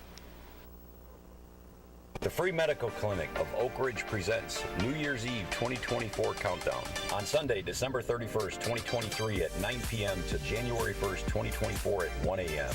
Live band, food trucks, hot air balloons, sponsored by Tennessee College of Applied Technology, Baird, the City of Oak Ridge, David Coffey, BBB Communications, and Holloway Event Company. Ball drop and fireworks. Come with your friends and family to count down the new year together.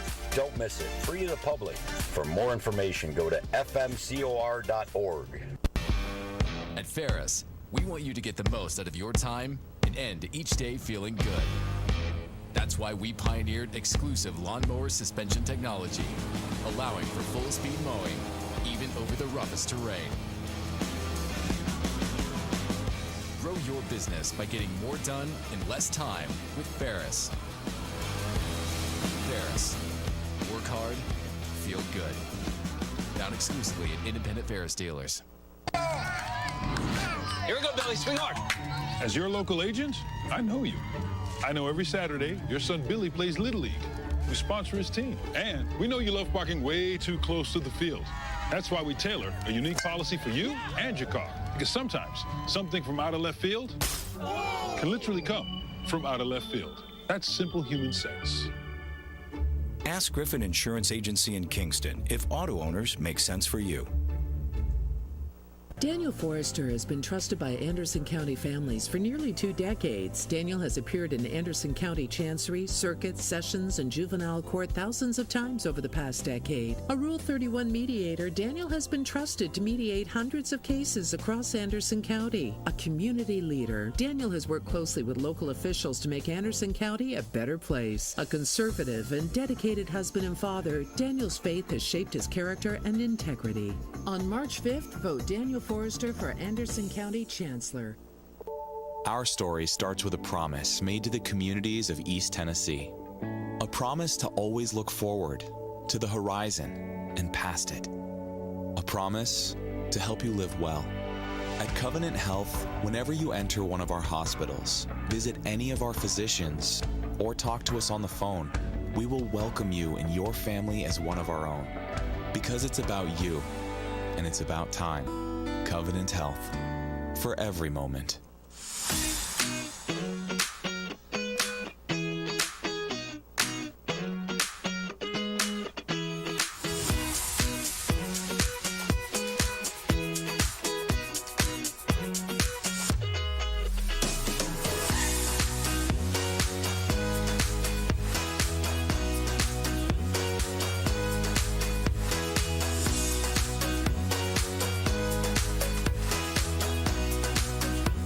On-Site Care in Kingston is accepting new patients. Nurse practitioner Candace Templeton has over 25 years of healthcare experience in offering management of chronic care conditions. On-Site Care offers free sports physicals for established patients. Plus, On-Site Care offers hormone replacement therapy with compounded pellets. And now On-Site Care welcomes Darren Wright, a board-certified family nurse practitioner who will be accepting new patients. Call 865-285-9588 to schedule an appointment at On-Site Care.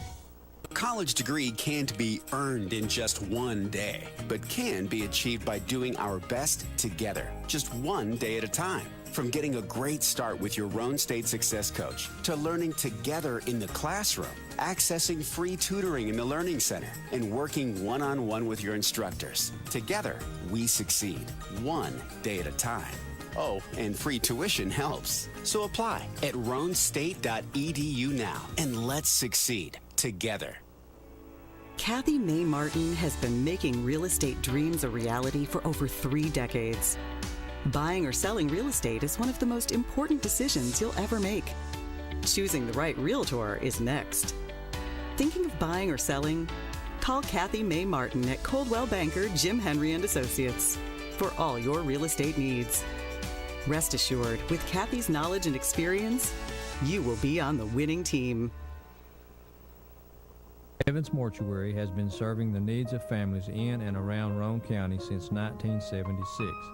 As established members of our hometown community, we understand the security of dealing with people you know you can trust. We build our reputation on this trust.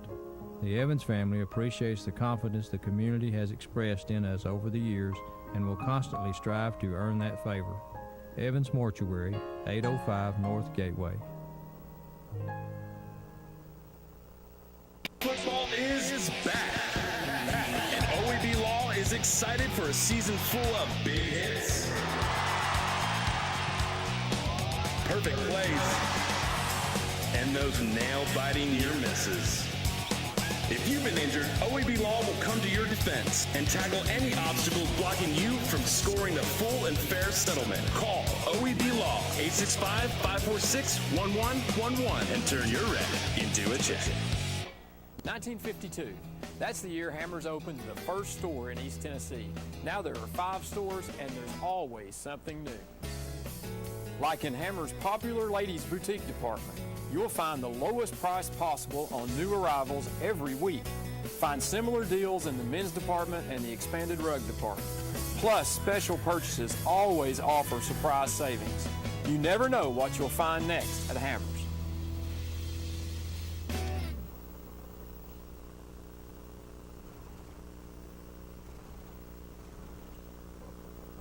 Football is back, and OEB Law is excited for a season full of big hits and those nail-biting near misses. If you've been injured, OEB Law will come to your defense. Call OEB Law and turn your wreck into a check. The Free Medical Clinic of Oak Ridge presents New Year's Eve 2024 Countdown on Sunday, December 31st, 2023 at 9 p.m. to January 1st, 2024 at 1 a.m. Live band, food trucks, hot air balloons, sponsored by Tennessee College of Applied Technology, Baird, the City of Oak Ridge, David Coffey, BBB Communication, and Holloway Event Company. Ball drop and fireworks. Come with your friends and family to count down the new year together. Don't miss it. Free to the public. For more information, go to fmcor.org. Our story starts with a promise made to the communities of East Tennessee. A promise to always look forward, to the horizon, and past it. A promise to help you live well. At Covenant Health, whenever you enter one of our hospitals, visit any of our physicians, or talk to us on the phone, we will welcome you and your family as one of our own. Because it's about you, and it's about time. Covenant Health. For every moment. A college degree can't be earned in just one day, but can be achieved by doing our best together, just one day at a time. From getting a great start with your Roan State Success Coach, to learning together in the classroom, accessing free tutoring in the Learning Center, and working one-on-one with your instructors. Together, we succeed, one day at a time. Oh, and free tuition helps. So apply at roanstate.edu now, and let's succeed together.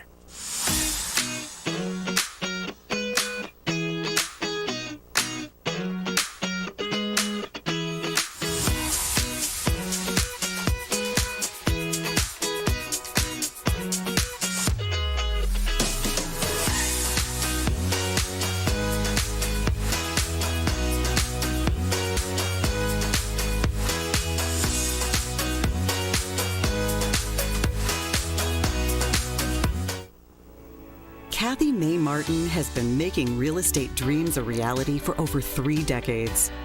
Buying or selling real estate is one of the most important decisions you'll ever make. Choosing the right realtor is next. Thinking of buying or selling?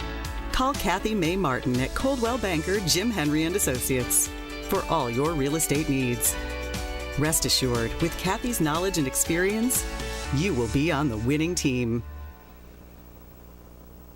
Make this spring all about enjoying the experience. When you ride on your new Ferris commercial mower featuring patented suspension technology, you'll have more than freshly manicured grass. You'll experience productivity and comfort like never before. And because you won't be slowing down for those rough spots, you'll mow more lawn in less time. Ferris, experience suspension. SL Bowman & Sons, 524 North Front Street in Rockwood. On-Site Care in Kingston is accepting new patients. Nurse practitioner Candace Templeton has over 25 years of healthcare experience in offering management of chronic care conditions. On-Site Care offers free sports physicals for established patients. Plus, On-Site Care offers hormone replacement therapy with compounded pellets. And now On-Site Care welcomes Darren Wright, a board-certified family nurse practitioner who will be accepting new patients. Call 865-285-9588 to schedule an appointment at On-Site Care. Here we go, Billy. Swing hard. As your local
postseason to Holston.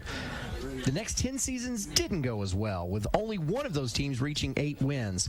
But then came Larry Kerr. In 1996, Kerr took the Mavs to the state semifinals before losing to the team he formerly coached and led to a state title himself in 1986, Halls, 21-7.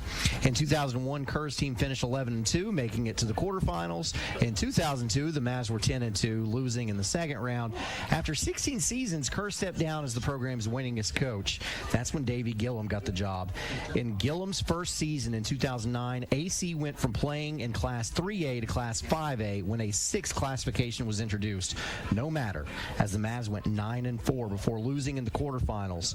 In 2010, it was a 10-3 record. In 2013, the score was 11-2. In 2017, That's when a run of consecutive region championships began that is still going on. That team went 12-1 before falling to Greenville in the quarterfinals. You see a pattern here. In 2018, the Mavs lost in the quarterfinals to Greenville. In 2019, Greenville knocked them out in the second round. In 2020, Greenville won in the second round. In 2021, Elizabethton stopped the Mavs in the second round. Fans enjoyed the success each year, but were wondering if the team could ever get past the Region 1 in the playoffs. Well, last year, it happened. Anderson County defeated Elizabethton in the regular season in overtime 35-34, and then again in the second round 30-24. But next up was that pesky Greenville team. Years of pent-up frustration was unleashed as finally the monkey was blasted off the backs of the team from the school that had just opened 2 decades prior. The Green Devils were slain 38-7. The Mavericks would go on to deliver the school's first state championship, defeating Pearl Cone 34-30. So here we are in the second round of the playoffs once again. Guess who is here? It's Elizabethton.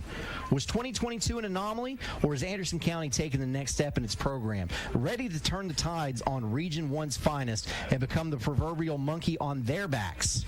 We'll have a much better idea after tonight, as it's Anderson County and Elizabethton on tonight's OEB Law Game of the Week. Day or night, 24/7 will be there. They will be there to answer and give you a free consultation and get to work on your case immediately. Call 865-546-1111 or visit the website full of helpful information. You know that website, recintoacheck.com. I'm Aaron Harvey, joined by the doc that's certified to diagnose football, Coach Dan Shoemaker. It's a long time coming for Anderson County to get that state championship a season ago, but Elizabethton will be looking to get things back to what they feel like is normal. Should be a great one tonight. Yeah, I think so, Aaron. The Cyclones and the Mavericks, they're ready to continue the postseason. This time of year, the philosophy is survive and advance. Both of these teams know, and to quote Ric Flair, to be the man, you got to beat the man. And so that's what both of them are looking to do tonight. Woo! Woo! That's Coach Dan Shoemaker. Lots of great second-round action taking place tonight. We'll tell you all about that, as well as preview our game tonight, and we'll do it in our Elaine Walden of East Tennessee Properties pregame show. Elaine is a real estate agent you should call for all of your business. Why is that? Well, here's one reason. Millions of dollars in sales a year. She's been able to do that with friendliness and competence, and she's ready to help you buy or sell your home. Give her a call or text, 423-619-6748, 423-619-6748, and stay tuned for more of the Elaine Walden of East Tennessee Properties pregame show. At OEB Law, our home is your home. And your family is our family. And down here, family takes care of family, giving back and helping out whenever needed. OEB Law is proud to be from East Tennessee. OEB Law feels like home. Daniel Forrester has been trusted by Anderson County families for nearly 2 decades. Daniel has appeared in Anderson County Chancery, Circuit, Sessions, and Juvenile Court thousands of times over the past decade. A Rule 31 mediator, Daniel has been trusted to mediate hundreds of cases across Anderson County. A community leader, Daniel has worked closely with local officials to make Anderson County a better place. A conservative and dedicated husband and father, Daniel's faith has shaped his character and integrity. On March 5th, vote Daniel Forrester for Anderson County Chancellor. Kathy May Martin has been making real estate dreams a reality for over 3 decades. Buying or selling real estate is one of the most important decisions you'll ever make. Choosing the right realtor is next. Thinking of buying or selling? Call Kathy May Martin at Coldwell Banker Jim Henry & Associates for all your real estate needs. Rest assured, with Kathy's knowledge and experience, you will be on the winning team. 1952. That's the year Hammers opened the first store in East Tennessee. Now there are 5 stores, and there's always something new. Like in Hammers' popular ladies' boutique department, you'll find the lowest price possible on new arrivals every week. Find similar deals in the men's department and the expanded rug department. Plus, special purchases always offer surprise savings. You never know what you'll find next at Hammers.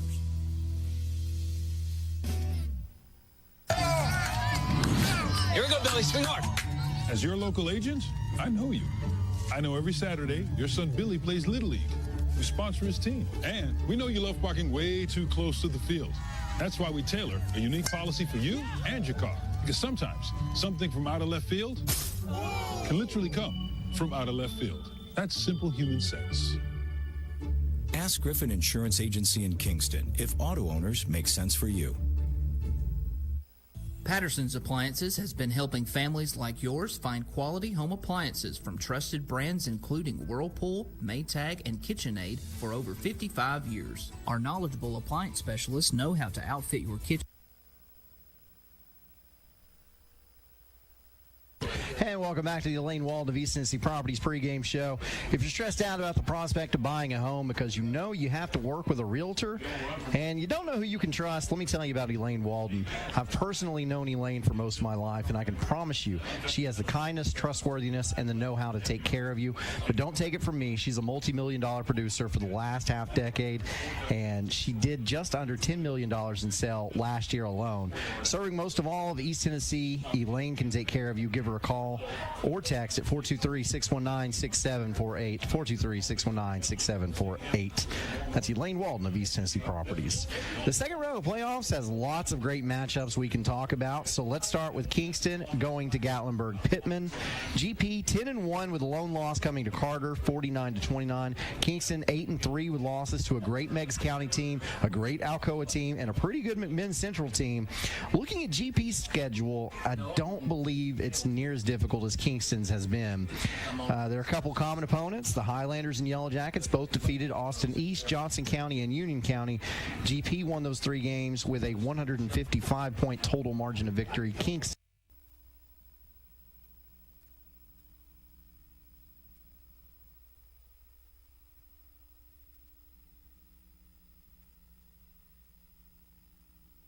We are the Oak Ridge cheerleaders here at ORUD warming up for tonight's big game. C-A-T-S, Cats, Cats, Cats. C-A-T-S, Cats, Cats, Cats. C-A-T-S, Cats, Cats, Cats. C-A.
postseason to Holston. The next 10 seasons didn't go as well, with only one of those teams reaching 8 wins. But then came Larry Kerr. In 1996, Kerr took the Mavs to the state semifinals before losing to the team he formerly coached and led to a state title himself in 1986, Hall's 21-7. In 2001, Kerr's team finished 11-2, making it to the quarterfinals. In 2002, the Mavs were 10-2, losing in the second round. After 16 seasons, Kerr stepped down as the program's winningest coach. That's when Davey Gillum got the job. In Gillum's first season in 2009, AC went from playing in Class 3A to Class 5A when a 6th classification was introduced. No matter, as the Mavs went 9-4 before losing in the quarterfinals. In 2010, it was a 10-3 record. In 2013, the score was 11-2. In 2017, that's when a run of consecutive region championships began that is still going on. That team went 12-1 before falling to Greenville in the quarterfinals. You see a pattern here. In 2018, the Mavs lost in the quarterfinals to Greenville. In 2019, Greenville knocked them out in the second round. In 2020, Greenville won in the second round. In 2021, Elizabethton stopped the Mavs in the second round. Fans enjoyed the success each year, but were wondering if the team could ever get past the Region 1 in the playoffs. Well, last year, it happened. Anderson County defeated Elizabethton in the regular season in overtime 35-34, and then again in the second round 30-24. But next up was that pesky Greenville team. Years of pent-up frustration was unleashed as finally the monkey was blasted off the backs of the team from the school that had just opened 2 decades prior. The Green Devils were slain 38-7. The Mavericks would go on to deliver the school's first state championship, defeating Pearl Cone 34-30. So here we are in the second round of the playoffs once again. Guess who is here?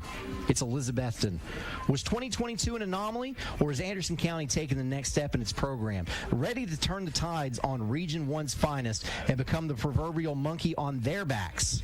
We'll have a much better idea after tonight, as it's Anderson County and Elizabethton on tonight's OEB Law Game of the Week. Day or night, 24/7 will be there. They will be there to answer and give you a free consultation and get to work on your case immediately. Call 865-546-1111 or visit the website full of helpful information. You know that website, wreckintoacheck.com. I'm Aaron Harvey, joined by the doc that's certified to diagnose football, Coach Dan Shoemaker. It's a long time coming for Anderson County to get that state championship a season ago, but Elizabethton will be looking to get things back to what they feel like is normal. Should be a great one tonight. Yeah, I think so, Aaron. The Cyclones and the Mavericks, they're ready to continue the postseason. This time of year, the philosophy is survive and advance. Both of these teams know, and to quote Ric Flair, to be the man, you got to beat the man. And so that's what both of them are looking to do tonight. Woo! Woo! That's Coach Dan Shoemaker. Lots of great second-round action taking place tonight. We'll tell you all about that, as well as preview our game tonight, and we'll do it in our Elaine Walden of East Tennessee Properties pregame show. Elaine is the real estate agent you should call for all of your business. Why is that? Well, here's one reason. Millions of dollars in sales a year. She's been able to do that with friendliness and competence, and she's ready to help you buy or sell your home. Give her a call or text, 423-619-6748, 423-619-6748, and stay tuned for more of the Elaine Walden of East Tennessee Properties pregame show. At OEB Law, our home is your home. And your family is our family. And down here, family takes care of family, giving back and helping out whenever needed. OEB Law is proud to be from East Tennessee. OEB Law feels like home. Daniel Forrester has been trusted by Anderson County families for nearly 2 decades. Daniel has appeared in Anderson County Chancery, Circuit, Sessions, and Juvenile Court thousands of times over the past decade. A Rule 31 mediator, Daniel has been trusted to mediate hundreds of cases across Anderson County. A community leader, Daniel has worked closely with local officials to make Anderson County a better place. A conservative and dedicated husband and father, Daniel's faith has shaped his character and integrity. On March 5th, vote Daniel Forrester for Anderson County Chancellor.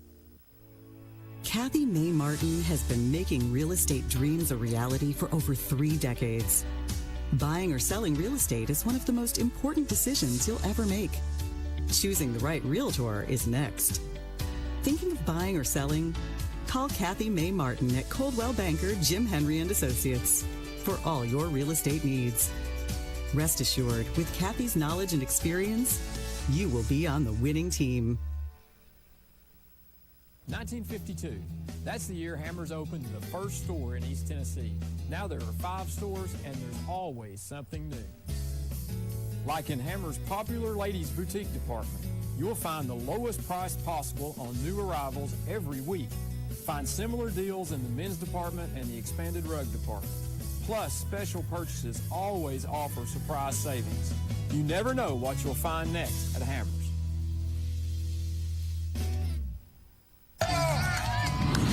Here we go, Billy. Swing hard. As your local agent, I know you. I know every Saturday your son Billy plays Little League. We sponsor his team. And we know you love parking way too close to the field. That's why we tailor a unique policy for you and your car. Because sometimes something from out of left field can literally come from out of left field. That's simple human sense. Ask Griffin Insurance Agency in Kingston if auto owners make sense for you. Patterson's Appliances has been helping families like yours find quality home appliances from trusted brands including Whirlpool, Maytag, and KitchenAid for over 55 years. Our knowledgeable appliance specialists know how to outfit your kitchen. And welcome back to the Elaine Wald of East Tennessee Properties pregame show. If you're stressed out about the prospect of buying a home because you know you have to work with a realtor and you don't know who you can trust, let me tell you about Elaine Walden. I've personally known Elaine for most of my life, and I can promise you she has the kindness, trustworthiness, and the know-how to take care of you. But don't take it from me. She's a multi-million-dollar producer for the last half decade, and she did just under $10 million in sale last year alone. Serving most of all of East Tennessee, Elaine can take care of you. Give her a call or text at 423-619-6748, 423-619-6748. That's Elaine Walden of East Tennessee Properties. The second round of playoffs has lots of great matchups we can talk about, so let's start with Kingston going to Gatlinburg-Pittman. GP 10-1 with a lone loss coming to Carter, 49-29. Kingston 8-3 with losses to a great Meigs County team, a great Alcoa team, and a pretty good McMinn Central team.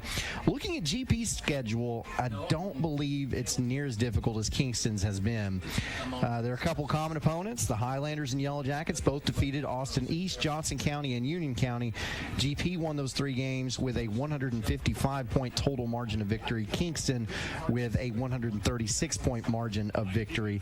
I don't know who wins tonight up in Dolly Country, but it should be a good game. I think it will be a good game. There's an old coaching maxim that says offense wins games, but defense wins championships, and Kingston does have a solid defense, so that gives them a chance tonight. But GP has scored more points and held opponents to fewer points over this whole last season. Playing at home also gives them a slight edge. This should be close, but I see GP pulling this one out late. Keeping things in Region 1, Bearden goes to Jefferson County to meet up with the 10-1 Patriots. Jeffco's only loss came in Week 1 to Oak Ridge. Meanwhile, the Bulldogs only have 1 loss since Week 2, and it came to Bradley Central, which a lot of people believe may be the best 6A team in the state. Bearden will be looking to get to the quarterfinals for the first time since 2010.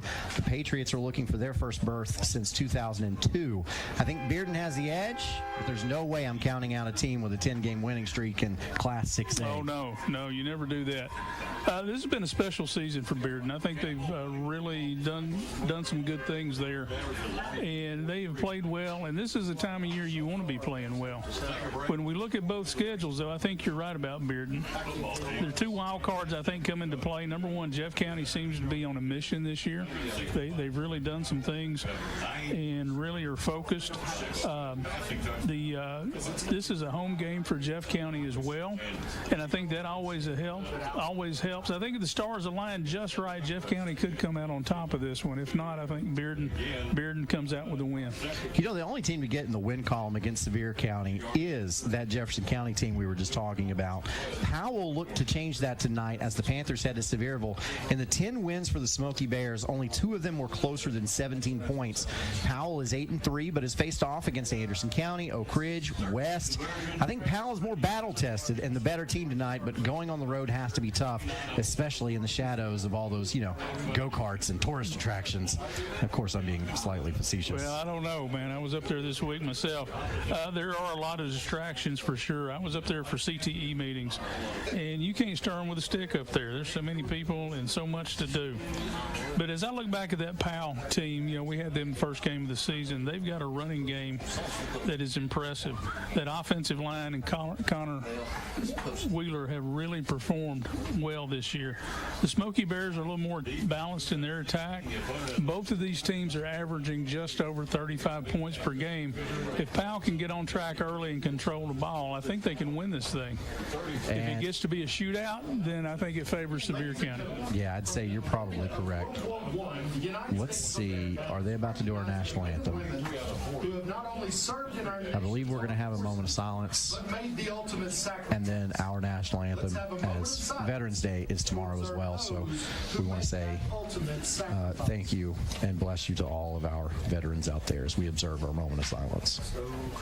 16 minutes from kickoff. Back after this from Brummett Sports, you're listening to and watching Elizabethton Cyclone football on the road in Anderson County. The second round of the playoffs of the TSSAA 4A playoffs. Can you give me a countdown, Chris? Yeah.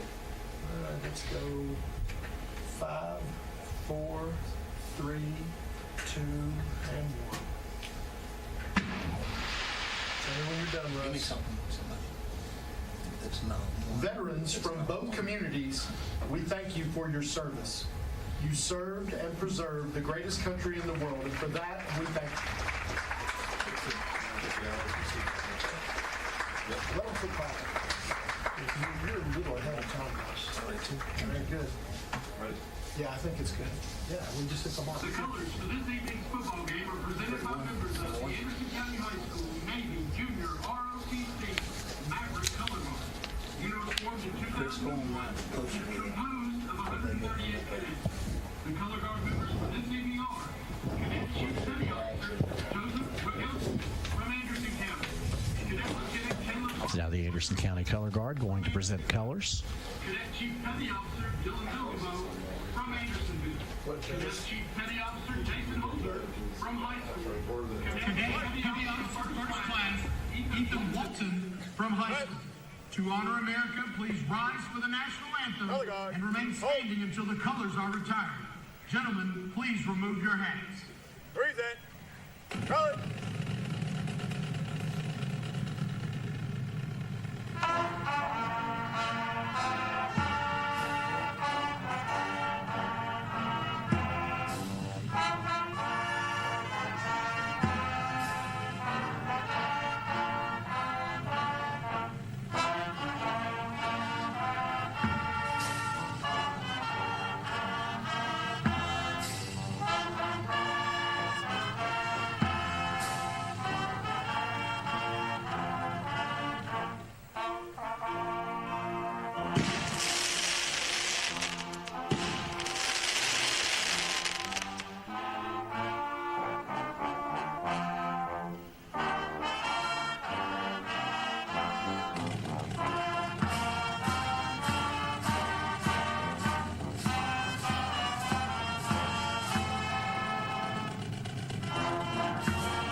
National anthem tonight performed by the Anderson County High School marching band.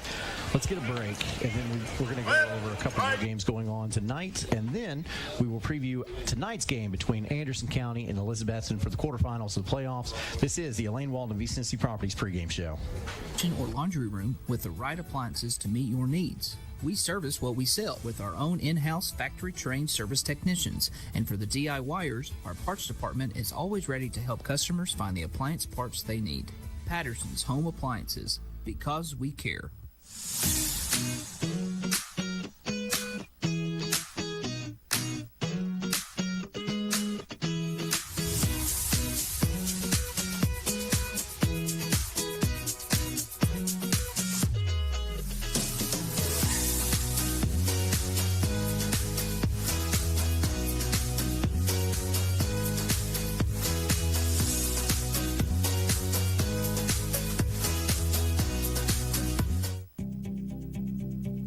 OEB Law, our home is your home. And your family is our family. And down here, family takes care of family. Giving back and helping out whenever needed. OEB Law is proud to be from East Tennessee. OEB Law feels like home. The Free Medical Clinic of Oak Ridge presents New Year's Eve 2024 Countdown on Sunday, December 31st, 2023 at 9 p.m. to January 1st, 2024 at 1 a.m. Live band, food truck, hot air balloons, sponsored by Tennessee College of Applied Technology, Baird, the City of Oak Ridge, David Coffey, BBB Communications, and Holloway Event Company. Ball drop and fireworks. Come with your friends and family to count down the new year together.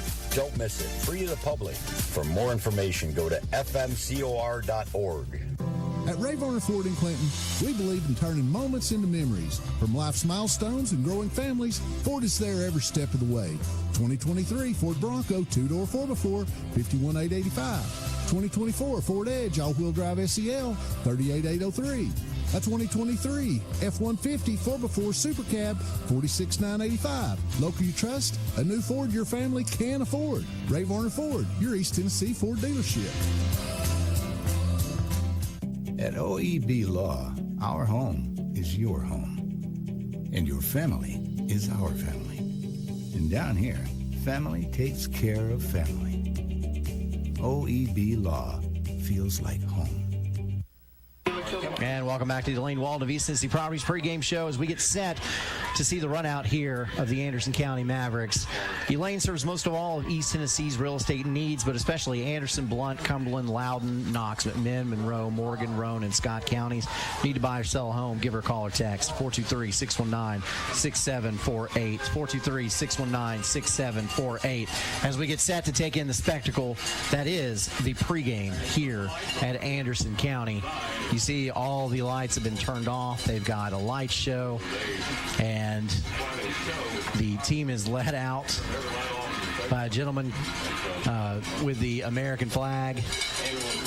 Yeah, he's a member of the Tennessee Army National Guard.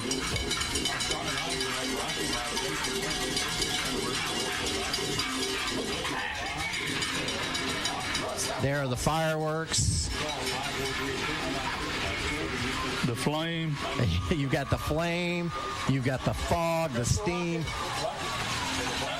A rocket. Rocket. There we go. This right here.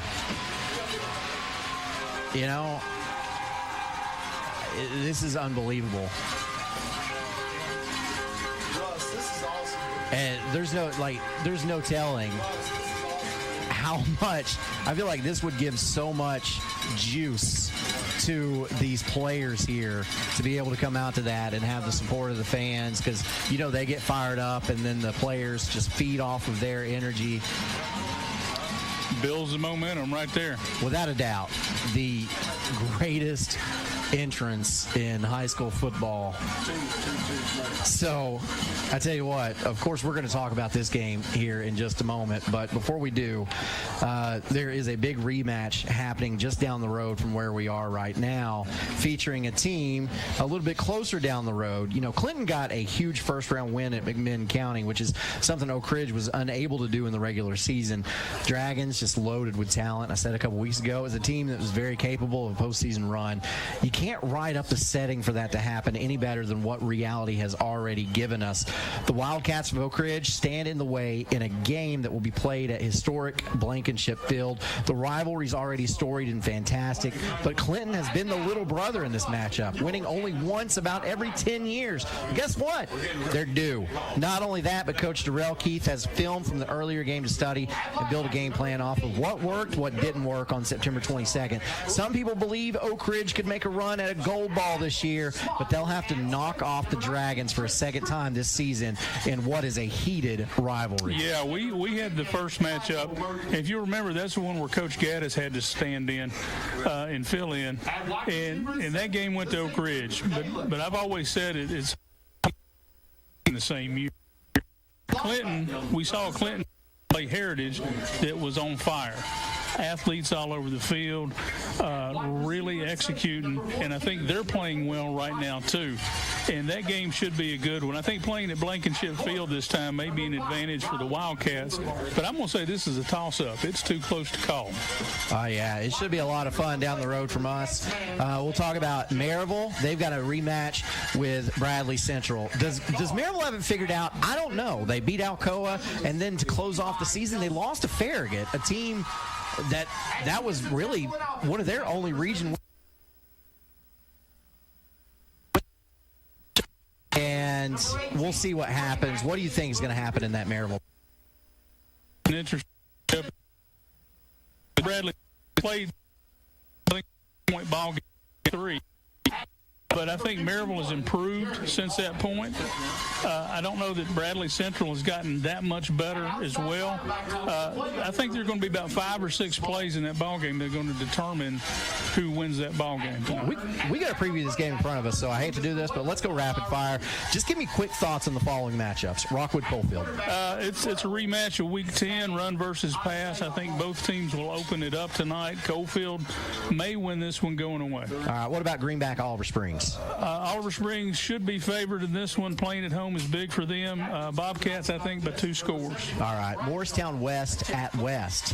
I saw Morristown West last week. I like their overall speed and what they do on offense, but I think West has too many weapons. This game is approaching us very quickly, so let's go ahead and get into it. All right, so as you see, Elizabeth is getting ready to run out as we continue the Elaine Walden of East Tennessee Properties pregame show here. And again, I want to remind you, you can give Elaine a call, 423-619-6748, 423-619-6748. The Mavericks have had to break in several new players, and they did it by throwing them straight into the fire. Anderson County has had one of the toughest schedules in the entire state of Tennessee, but almost positively has had the toughest schedule for any 4A program in the state. 4 losses on the year coming against the likes of Powell, Science Hill, Bearden, and West. All of those teams are in higher classifications, by the way. Zay Hall transferred in from Jefferson County, and it took a little bit to get him going in the offense, but the senior has